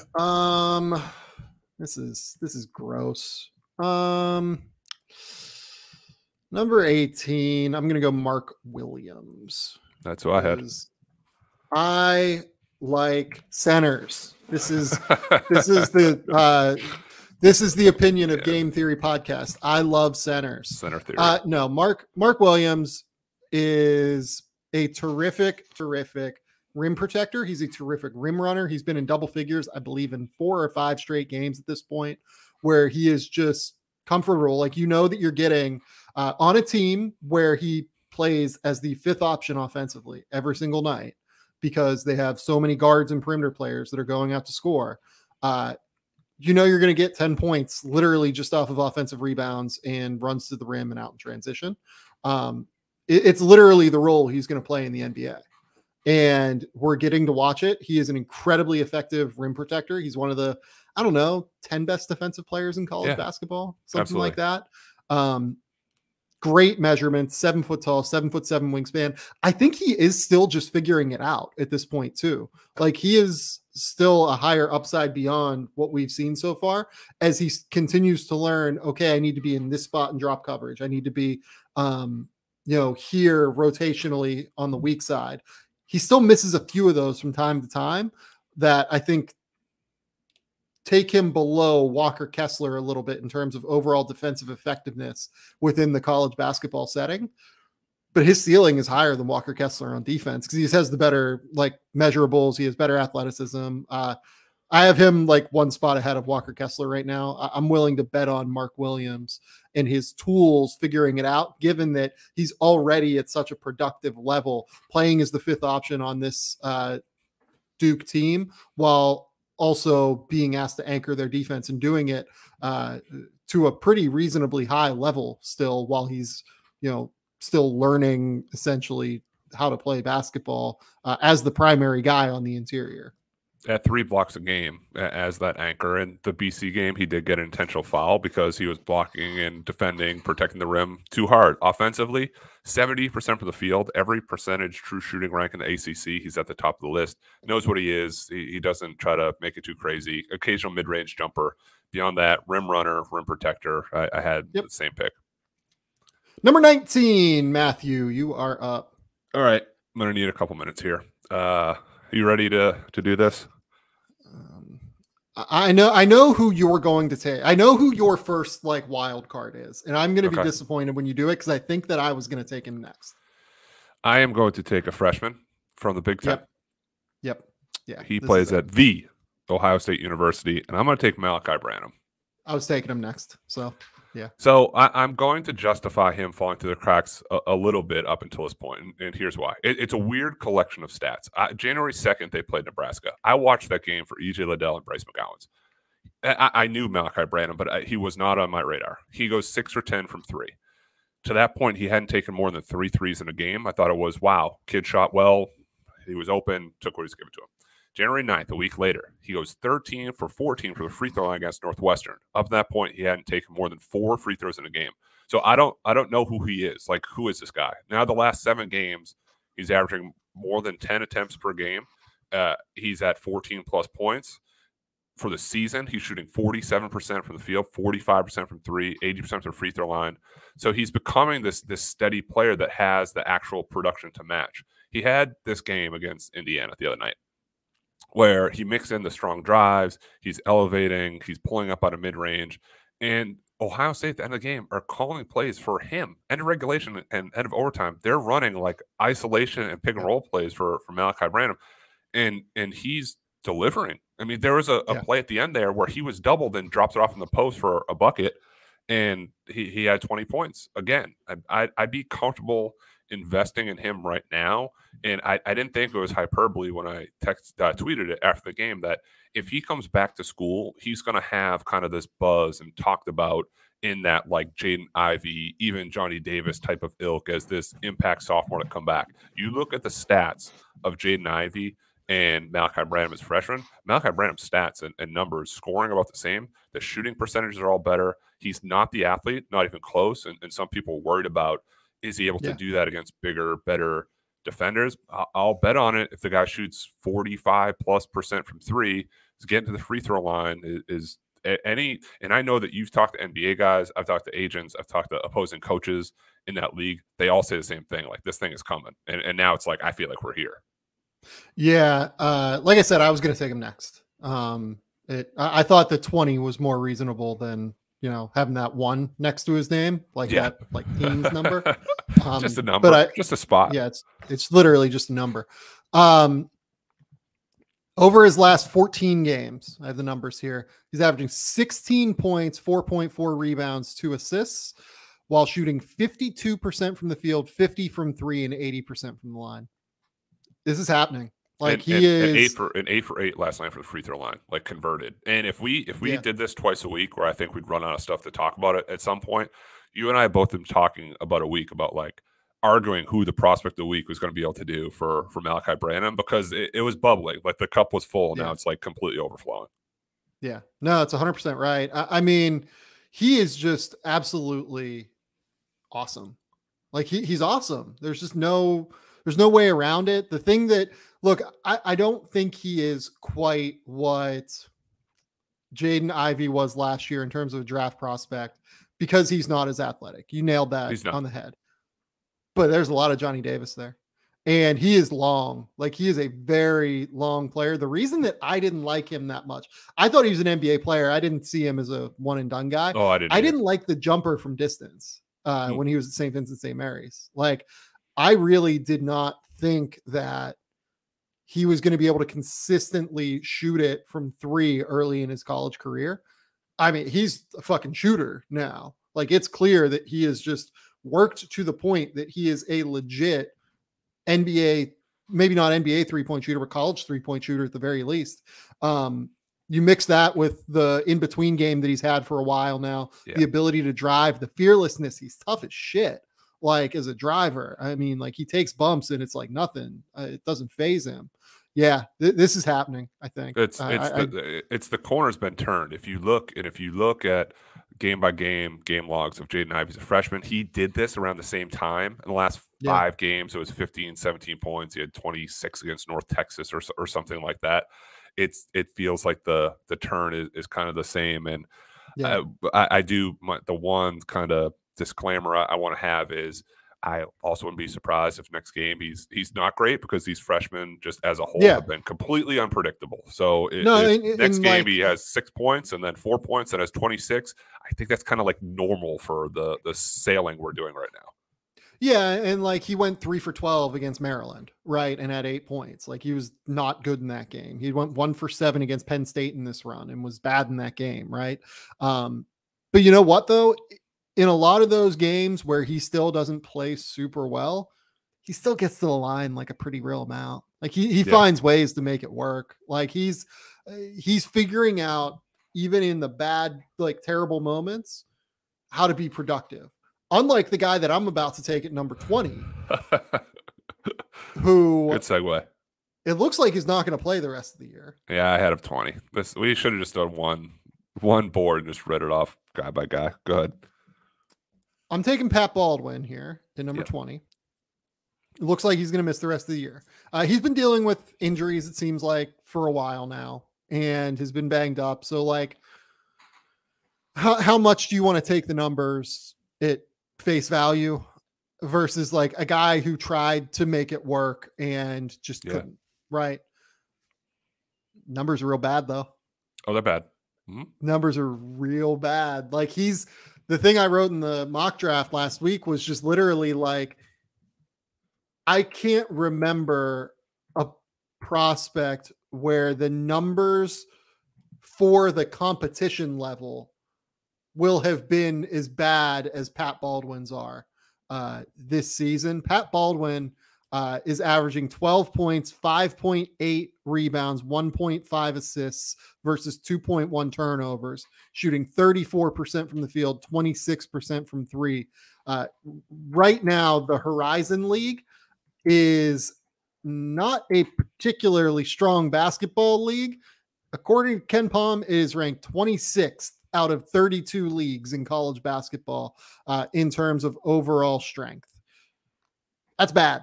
That's real bad. And there are contextual factors. His guards are terrible. Like, you watch those guards, they can't, like, bring the ball off the court against high major level competition. I think they're inefficient decision makers. He is much more relied upon to create offense than he will be at the NBA level. He just won't be asked to do it as much. I'll be interested to see how this pre-draft process goes. Oh, me too. The scouts I talked to, they're like, look, we'd still take him top 25. Like, he's 6'9". We believe in the shot still. The shot looks beautiful. Like, you get him some open catch and shoot opportunities. If he would have gone to Duke or something like that, totally different ball game. He's a totally different player. I think that's right. Like, I do genuinely think that that's true. That's why I took him at number 20, despite the fact that he averaged 12 points in the fucking Horizon League this year. But, like, you're honest. He's still 6'9" with a mechanically sound jumper that looks pretty. And I've seen him shoot it like that in the high school level and the grassroots level. He's better than this type of shooter. You take him as a real stash. We're talking about stash picks. He's a stash. Get him tougher. Teach him how to play with an edge again. Reinvent himself as a prospect. He's a top 5 talent. That was a top 5 player in his class. Like that, like, there's guys that figure out late. I know they're very different players. There could be some Zaire Williams there. Zaire Williams, I know it's a Pac-12. It's a much better league. at Stanford, Zaire Williams averaged 10.7 points and 4.6 rebounds, shooting 37% from the field, 29% from three, 80% from free throw line. I don't think anyone's saying he's a steal in the draft, but people aren't like shaking their head now, being like, Memphis really reached and took him there. That kid was a former top 3 recruit in the country who was talked about maybe as being a contender for the number 1 pick. It's context. Maybe it's some just basketball maturity, being put in a different situation. I'm okay taking him 20. I held on as long as I could, keeping the top 10 because I like everything about him as a prospect, but the production doesn't match it, especially in the Horizon League. He just has to take a tumble down about 10 spots. Even Zaire Williams, though, had the defense to fall back and on. A triple-double. Like, I get it. Had the passing. Yeah. And we just haven't seen that from Pat this year, unfortunately. He's more limited than Zaire is. Like, he's just not the athlete that Zaire Williams is. And that's okay. But he's going to have to do it a different way, and it's going to have to be with the jumper. And I don't know if he can do that. I think you can. I think he can, but based off this year, that is now a bit of a question in a way that it wasn't entering the year. And that's strange to me. Okay, number 21, you're up. This is so muddy, the last 10 picks. I'm going to take Blake Wesley out of Notre Dame. Okay. I did not have Blake Wesley in the first round, so this is fun. So but you don't have him in the first round, but you don't think I'm like totally crazy either. You can say to yourself, hey, like I see it maybe, because he's a huge part of Notre Dame winning like 9 of your last 11. Big guard with a big wingspan. He can make reads and plays on the move. He's doing a better job as the season progresses, recognizing the rotating defense and not like pre-making his read. So there's games where guys will step up. He's dropping it more down into the dunker spot for guys that are open. He's smart in the way he drives and still can finish opposite, using the rim as a shield. He's not going to try to like throw himself into traffic, into a shot blocker. There's a lot of good things going on with him right now, but he just needs to slow down a little bit. It's the 65% of the free throw line. It causes concern some. He just went 6 for 11 from 3. And it was like hitting like movement threes and pull-up threes and going behind the screens. Like if he can do that and blend his already solid pull-up game and getting all the way to the rim, the free throw line, making those shots that you can rely on, it's worth a sort of minor investment here in the 20s to get him early. Yeah, I thought that his last 3 games were actually pretty good. The Wake Forest game was awesome. Yeah, he was ridiculous. Really, really good in that game. By the way, you know who else was really good in that game? Jake LaRavia, probably. My guy, Jake LaRavia. My guy, Jake LaRavia was awesome in that game. He had 20 points. 9 rebounds, 5 assists, 4 steals, like just balled out. LaRavia is an NBA player. That's been the take on this podcast from November on. It will remain. Yeah, Blake Wesley. I really want to like Blake Wesley. Every time I watch him, I'm like, shit, I love the way that he attacks offensively in the half court. Like, I think he's so creative with the ball in his hand. I think that like he just has that innate skill. I just wish that he did anything else that I was like, definitely NBA quality now. What do you think of him defensively? Fine, not awful, not great, not a pick-on guy, but also not the lockdown guy that I want on an NBA starter averaging 25 points per game. I just like I want him to go back to school is like where I'm at. Like, don't we want most of these guys hypothetically just throw out the financial situations and all that stuff? Like the next 8 guys are going to rattle off. I would like more college reps, because the NBA, I don't think we're missing in that. Like, you're going to say, oh, Blake Wesley, you know what? We're wrong. He's actually starting this year. Like we didn't miss on Herb Jones. I didn't think he'd be the guy that he is now, but it's not like completely crazy that he's starting. Right? No, I had Herb Jones as a first rounder. I was in. Yeah, I think it'd be pretty crazy if one of these 6'8" freshmen we take here start as a rookie. Yeah, no, I agree with that. Okay, I'm up at 22.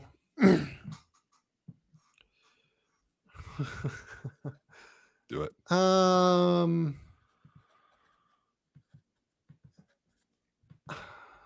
I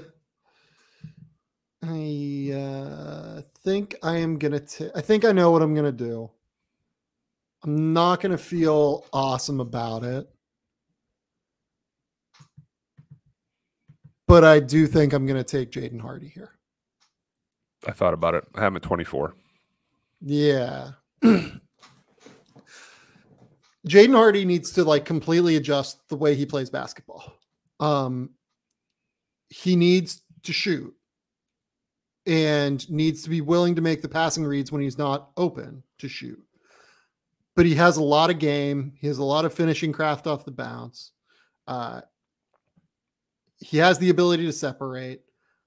He needs to defend. Like, there's just so much that he needs to do. But then there are these flash games where like he'll drop 30 and 9 assists, and you're like, just do that. Like, but defend. Play more within the flow. Like, don't just like. I really think that like if he starts to shoot it at a higher level, because he's not a good enough shooter yet to play the style of game that he plays. If he starts to shoot it at a higher level, he is probably like a really good combo guard off the bench. Like he's probably like, and by that, I mean like very, very effective combo guard. Like not just, you know, oh yeah, like he's hanging on and averages like 12 points. Like I think he can be like Jordan Clarkson level good, is like a high level sixth man off the bench. And like, I'm willing to take that at this point at 22, but he needs to adjust the way he plays. Right now, I think he's averaging like 17 points a night while shooting. I think it's like 36% from the field and 26% from three. And that he has a negative assist to turnover ratio, despite the fact that like when he decides to pass, when he decides to get his teammates involved, he's good at it. Like he can make passing reads. He sees the court in the kind of creative way that you want him to see the court. You just want him to do it more. Yeah. Like it's almost all like just style of play and like decision-making and like the way that he sees basketball. He has real like baller, like hooper tendencies that I think could translate really well, but he's a long way to go, I think. But the talent is there. I do still see talent in Jaden Hardy, despite the fact that the numbers are as bad as they are. I thought he was sort of the antithesis of Dyson Daniels. Well, Dyson Daniels looked comfortable in that Clorox game. I just thought Jaden Hardy was going a million miles per hour, just like too fast, like inside out dribble, crossover. It's like just relax. The NBA is all about pace. It's about slow to fast. You don't have to go a million at all times. The scoring's there. There's spots for guys that can score and create and fill it up from the guard position, especially off the bench of the NBA. So there could be a role for him. I have a little lower, still a first round pick. And here'd be my question. Like, if he's averaging 17 points a game playing against, you know, worse players in college than he is in the G League, he's averaging 17 points a game, shooting 42% from the field and 33% from three in college, where do we take him? Like, it's probably around here. Here's right? my like, probably what team's he on? What's their record? Is it hey, he's on Kansas, he's Ochai Bachi, they're 22-4, or is he on a team that's below 500? But hey, he's UNLV or something. Yeah, right. Yeah, Bryce Hamilton type. No, you're right. Or something.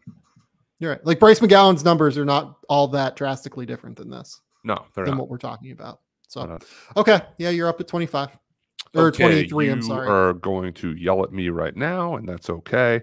This is a complete, not even shot in the dark. I know I'm in the dark. I'm going to take Peyton Watson from UCLA. And no, I know it's crazy, but I get it. I get it. Like I think it's completely reasonable. And this is why I gotta explain myself. This is a pick for a team with like multiple first round picks. So I think right now it's like Oklahoma City, Memphis, San Antonio, Houston. The breakout's coming. It's a year away.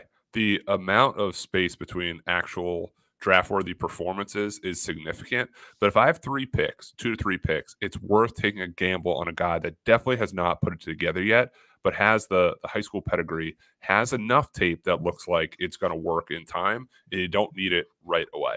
He played a lot of guard in high school, and you can see that out of his isolations, the way that he can score. And when he's clicking, he's a great two-way guy at 6'8" with a plus wingspan. He defends, he anticipates, he blocks shots to the rim, he makes plays on the break offensively. I like the mechanics of his shot for the most part. He needs strength, he needs time, he's going to get there. Being the third guy in a draft class in the first round may actually end up being the best thing for him. It's not going to be the expectation level we have to produce. If he's going to leave, it's probably somewhere in this to 35 or so range.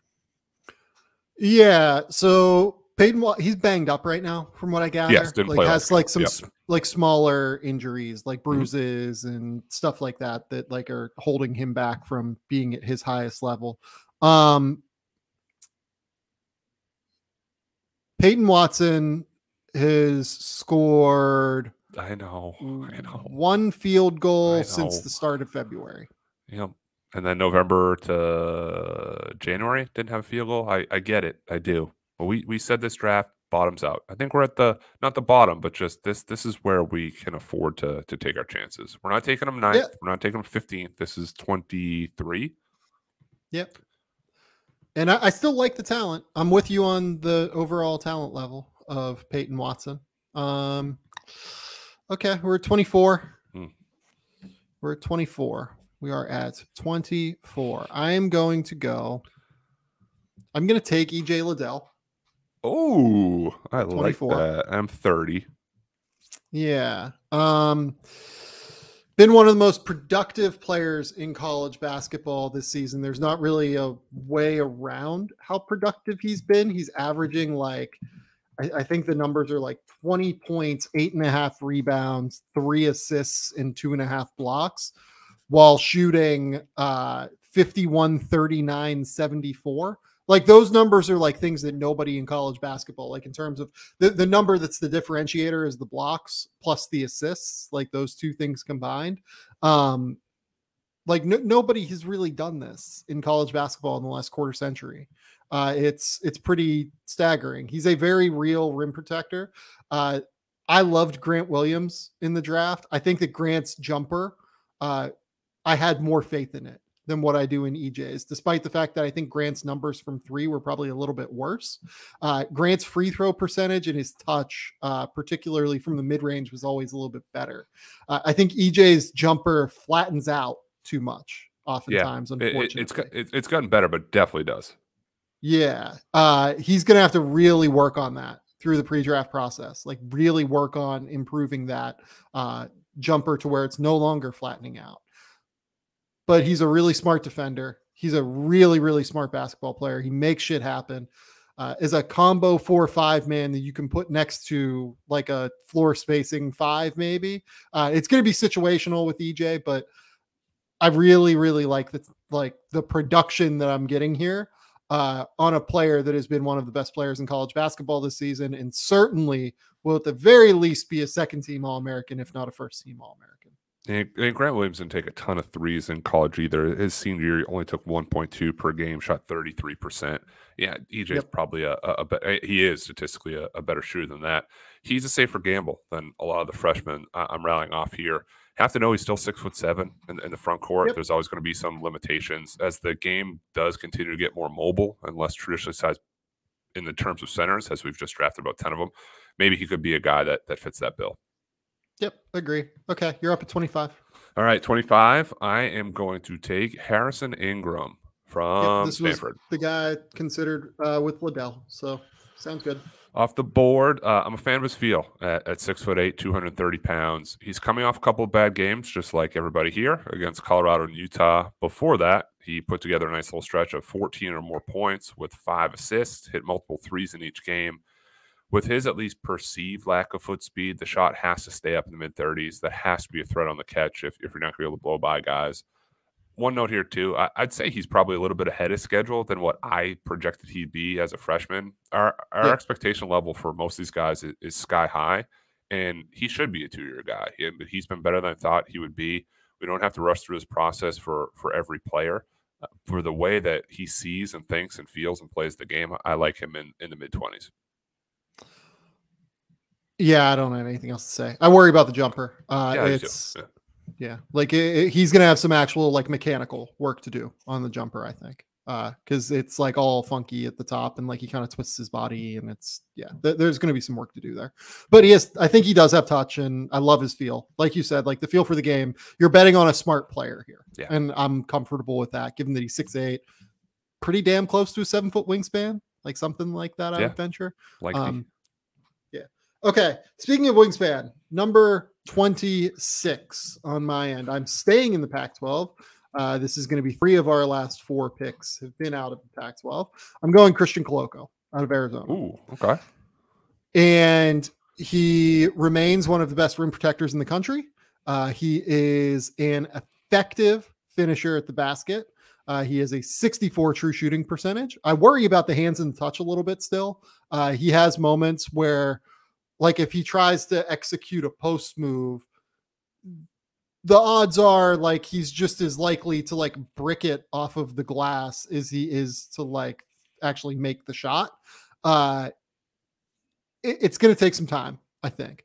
But you put him in a rim runner role where you tell him, okay, you set this screen, you go, you catch the ball above your head, and you finish. You simplify the role, and then you play him in drop coverage where he is a terrific drop coverage defender.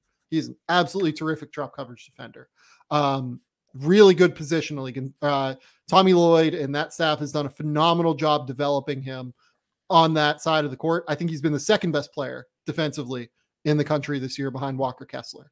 It's not an accident that because of his presence, Arizona has a top 10 defense and is allowing the second lowest percentage of shots to go in from 2-point range in the country. So Christian Coloco, purely a defensive rim runner, center. And I've taken a lot of those in this class. Like, I feel like that's actually weirdly kind of where the strength is right now in this class. Yeah, I'm good with Christian Coloco at 26. I have a little bit lower at 38, but from 30 to about here, that's all negligible. We can figure it out. So for my second to last pick here, another weird one, I'm going to take Max Christie from Michigan State. And sure, sounds great. Does it? Every game we get 1 to 2 plays of him coming off like a pin down or a double screen where he catches, turns, and knocks down a shot and say, that's the guy. But he's shooting 39% from the field and 32% from three. So he hasn't been that guy. He's been single digits in 5 of his last 6 games, but he has gotten better. He's improved since high school. He's got a little bit stronger. He's got a little bit tougher. Another jump is coming. How patient are you willing to be with his development? He starts in the top 10 for me next year if he goes back to East Lansing. Yep. If he does declare, I would take him as a contender here at the 27th or so pick, and know we can bring him along slowly with some veterans and then plug him in once he's ready to go.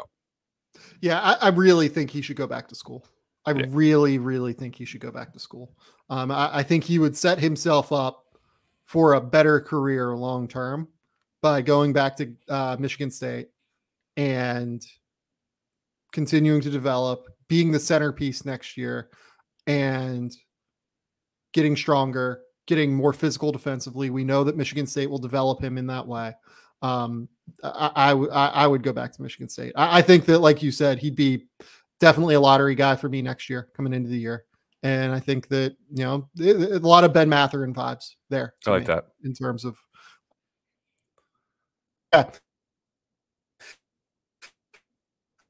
the last 3 picks.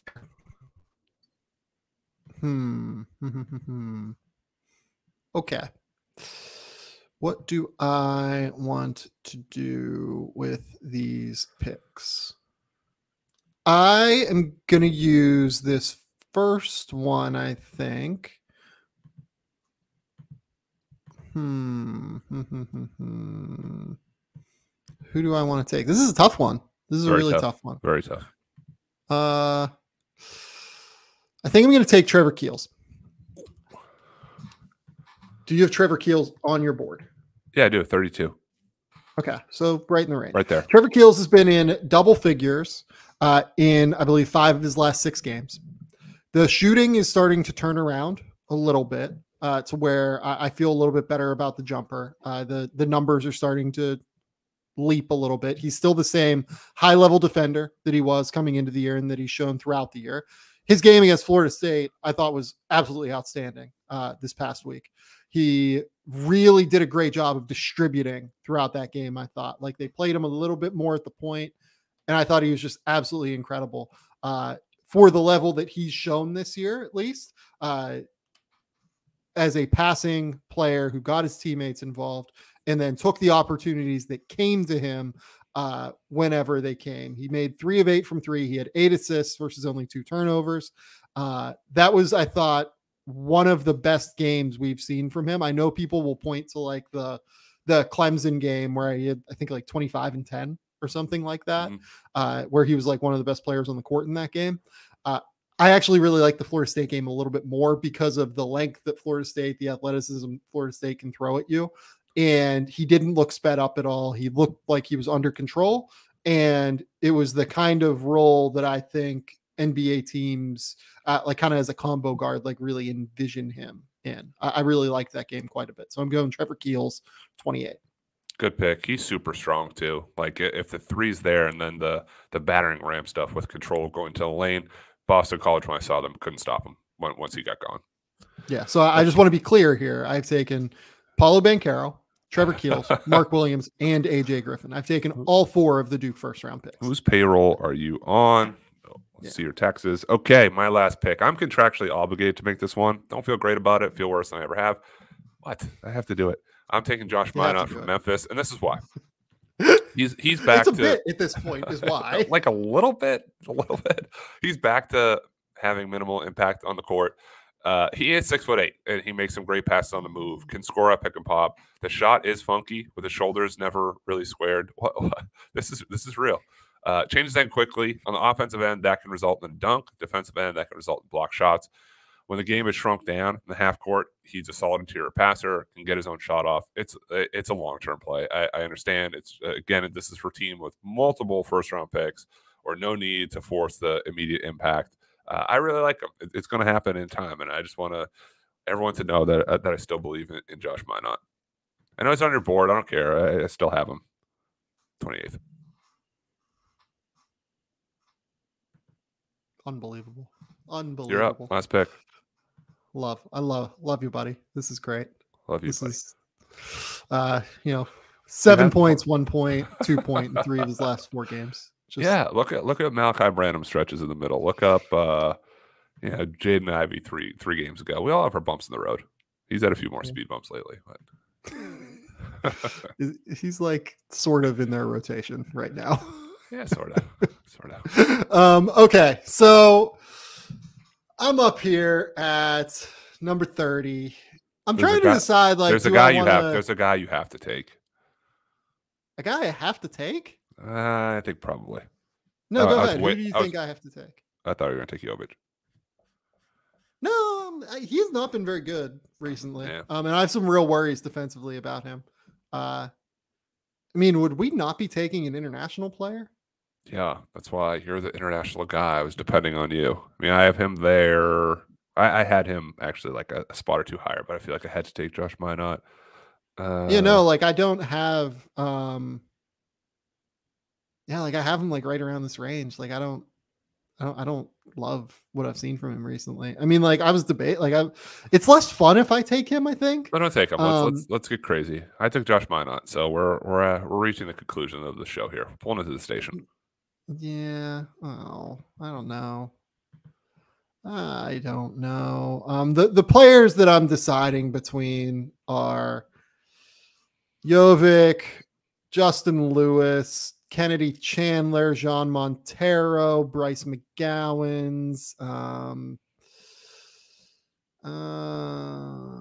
mean, I could get like really nuts with one. Like I could take like a do it. Shoot it.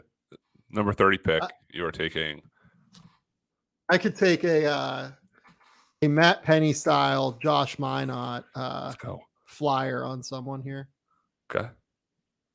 If I really wanted to. And I thought he was outstanding in their last game too, but he's had some stinkers recently, this guy. I don't know. Like, do I want to lean into the bit or do I want to like do something like it's not a bit. Josh Minot has fans in NBA front offices. It's just not my crazy propaganda. A little bit, but he does have NBA fans. I promise you. He does have NBA fans. I've talked to them. They do exist. This guy has NBA fans too. Okay, fuck it. I'm going to take Terquavion Smith. Oh, I love it. Let's go. I love it. Did not have that one on the board. I love it. Yeah. Terquavion Smith over his last 18 games is averaging 18 points, 4 rebounds, 2 assists, shooting 41% from the field. He's shooting 38% from 3 on 9 3-point attempts per game. He's 6'4", 160 pounds, baby. We're locked and loaded to play in the NBA. Lean and mean. 160 pounds. I mean, you watch him, he's just sudden, man. He is. He is such an awesome separator, such an awesome scorer. Like, we talk about guys that, could be like Jaden Ivey next year. Like, to me, that's the guy more than anything. I actually like him a little bit more than I like Blake Wesley, to be honest. Yeah. Blake Wesley just a little bit more sound. You sort of know what you're getting. Terquavion, like, offensively, it could be a quick shot. It could be it's a total wild card. 28 seconds left in the shot clock. He's taking a fadeaway three, possible. Or it's going to be a crazy drive and a dunk with his left hand with a second left of the shot clock. Once he kind of levels back out to that stuff, I'm with you. He'd start in the top 20 for me in a year. I do not think Terquavion Smith should leave NC State. There is no circumstance where this man should leave college basketball. I want to recognize him. I like him. I like him on first round level. Like, I think he's a really good player. Do not leave college basketball, Terquavion Smith. Like, please, for the love of God. Play that on loop. Yes, please. Like, you are a very good player. And I love, like, the way he shoots. I love the way that he gets up and down the court. I love the way that he can separate in half court. I love his jumper. Like, it's all real, but please do not leave college basketball, Terquavion Smith. And that's the first round. I hope everybody enjoyed our last 15 picks of not knowing what we're doing. We watch a lot of games. It's not completely throwing darts, but it did feel very darty the last half. Oh, it's a total dart right now. That's the thing. Like I feel really good about Malachi Branham. Like, I do. I do too. That's the first one in a while. The first player where I've been like, oh no, like, this is going the way it should go. He is becoming a more efficient shot creating wing with like real size, real length. There's a world where you can imagine this working at the next level sooner rather than later, even. Some of these other guys I'm more skeptical on, to be honest. Which is logical, because production hasn't always matched potential all the time, and NBA teams are going to have some difficulty here late, and that's why we talked about it last week or 2 weeks ago. Like, Terquavion surprised me. We had him as prospect a couple weeks ago.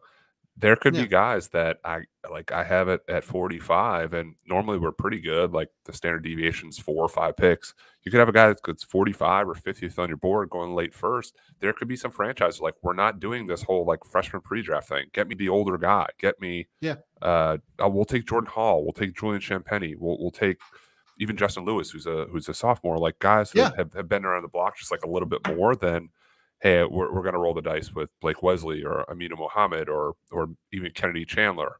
There's just I don't know how this plays out. Uncertainty. Yeah, Terquavion Smith in conference this year is averaging 17 points, shooting 42% from the field, 39% from three, 4 rebounds, 2 assists, and 2 steals. Like, most years, like, that is probably a one and done player. Yeah. Statistically, as a freshman, when you do that, he's just so physically underdeveloped that it's hard to say, like, this guy should go pro. You know what I mean? Like, if he returns to NC State next year, he's probably averaging 22 a game, like, pretty easily, I think. So he's very talented. It's just like, I don't think he should leave college. I do want, before we go, I want to recognize a couple of small school players, just for funsies, you know? Sure. We haven't talked at all about Tevin Brown this year at Murray State. He's good. He's really good. He is the best player on a really good team, like a team that's 26-2, and like is very much a threat to make the Sweet 16 this year at Murray State. Tevin Brown is shooting 39% from 3 this season. He is a consistent knockdown shooter at like 6'6". I'm a big fan. Like, I think that he probably, look, I don't know if I want to say probably gets taken in the second round, but like, I think he has a real shot to get taken in the second round. He's averaging 17 points, 5 rebounds, 3 assists versus under 2 turnovers a game while shooting 39% on 8 3-pointers a game. I think he has a real shot to go in the first round. He's a good March second round. I'm sorry, not first round. But he's a March name too. He's not going to sneak up on us because we've watched him and followed him, and we said how much we'd like to watch him play. For a lot of scouts, they do the work. They go there, but when you're on a bigger elevated stage playing against high major guys and you get to the second weekend, that's when the eyeballs get a little bit bigger and you say, hey, he's really doing it against maybe other first round or second round picks, and that it's an easier comparison when those two teams are playing. And then the other guy I want to bring up is Tucker DeVries, Drake. He's playing for his dad, Darian DeVries. He is awesome. Like you watch him play, like he is not a phenomenal athlete, but he's 6'7". He shoots 37% from three. He's a really good passer. He's more of like a point forward even than like a floor spacer. Really can handle the ball. Really can like throw like one-handed live dribble passes kind of all over the court a little bit. Like his assist numbers are not great, but watch their games and you'll get impressed in a hurry with him. I don't think he's a 2022. I think he's a multi-year kid, but he's one of those multi-year kids that's going to be really impressive, I think, long-term. Yeah, top 100 kid coming out of high school. It was just sort of known who's going to go and play for his dad. He could have had a bigger impact at a bigger school. A kid who does go play for his dad and produces. Unfortunately, Patrick Baldwin Jr., it didn't. So those are kind of like the decisions, and sometimes it goes one way and sometimes it goes the other. He's been really good. Yeah, like I feel like I've tried to be a little bit better about recognizing smaller school guys, like, you know, David Roddy at Colorado State. Like, shout out David Roddy. We love we do. Hefty bowling ball playing basketball. Big fan. It's funny, like the other team that has kind of snuck up this year and been pretty good is Dayton. They're 19-8, and I really like Tamani Kamara coming into the year, and he's, you know, basically done what you would hope that he would do. It's just that like he hasn't improved skill wise in the way that I had hoped that he would. He's still kind of just an athlete out there. The other guy that might be worth noting that we haven't talked about on the show, and then I will let you go finally, Penny, because we've been on here for 2 hours. We'll eat dinner eventually. Yeah, is Vince Williams at VCU. Oh, he's our guy checking darts has been telling me to watch him, and I haven't watched enough, just highlight stuff, but it seems like a legitimate second round type of guy. Yeah, so he is 6'6", like 205 pounds. He is a terrific defender, like really terrific defender who's shooting 40% from three and makes like very real high level passing reads. Another guy, he's a senior, but he's a young senior. Like he's still just 21 years old. And doesn't turn 22 until after summer league even. I really like what I've seen from Vince Williams. I think he's going to be a good on-ball defender. And I think that like would probably be like a top 60 to 65 player on my board after having like really sat down and like actually watched VCU earlier this week. Do you think, and I'll leave you with this, my closing statement. Do you think things for you, we've talked it out here, we talked small schools, big schools. Is your top 60 taking more form now, or are we still just like stuff on the wall? Okay. Stuff on the wall at this point. All right. Totally throwing shit at the wall at this point because we don't know who's going to be in the draft. Like that's the big differentiator at this point. Like there could be 15 guys that are in my top 60 right now that decide not to enter this draft. That would not surprise me at all. So when you're kind of throwing the net as large as that, it's hard, I think, to do that, to have like certainty, I guess, at this point. Like people will yell at us for saying like, oh yeah, like there are probably like 75 second round picks and there are only 60 slots. Right. But like at any given time in college basketball, there are more than 60 players in college basketball who end up getting drafted at some point. So, you know, there are only 60 picks or whatever the fucking assholes say. There's as many picks as you want. Whatever, right? Ask our boy Austin Reeves. That's a good point. That's a really good point. Have you watched any movies before we leave? I have. I just want to talk on one because I think we're a little crunchy here. Have you watched the Kanye West documentary on Netflix? I have not. So I don't really have an interest, to be honest. Really? See, I'm fascinated by it. I watched the first episode, and it was cool because it's a documentary, so it's slow. It's like legitimately recording him as he's going through it and becoming a big time producer, and how like his life changed. He makes H to the Izzo for Jay-Z, the beat. So everyone looks at him as beat maker. He wants to make a CD, and he's going. He has his demo. He's in the Rockefeller studio, like their offices, playing All Falls Down for like the secretary. They're like, Kanye, get out of here. Like, I don't want to hear your music. Like, he has All Falls Down on a CD, being like, yo, this is me rapping. Oh, you made the beat? Yeah, no, I rap on it too. And people just kind of like push him away. Like he had already written 2 words. He had written Jesus Walks with Rhymefest, and he was there, but he couldn't get people to really pay attention to him, and it goes in the relationship with his mom, and even his mom said, kind of you grew up kind of self-absorbed, and you saw some of the things that led him to be the way he is now. But I'm a sucker for any story that kind of shows the come up and how he really started and built his way and made himself a rapper when people thought he was just a producer. So there's another episode, I think, dropping the next day or two. It's 3 parts. I'm in on that. Yeah, you've sold me on it. Like I'm more interested in it now than I was. Like when I just saw. Well, when he like brings people in studios, like I got something to play for you. Like hits play. It's like Jesus Walks. It's like, dude, how did people listen to this at a record label? Like I don't have the best musical ear, but you hear that, it's like hit done. Like sign me up. Like where do I sign? Like he had to beat doors down in order to get it done.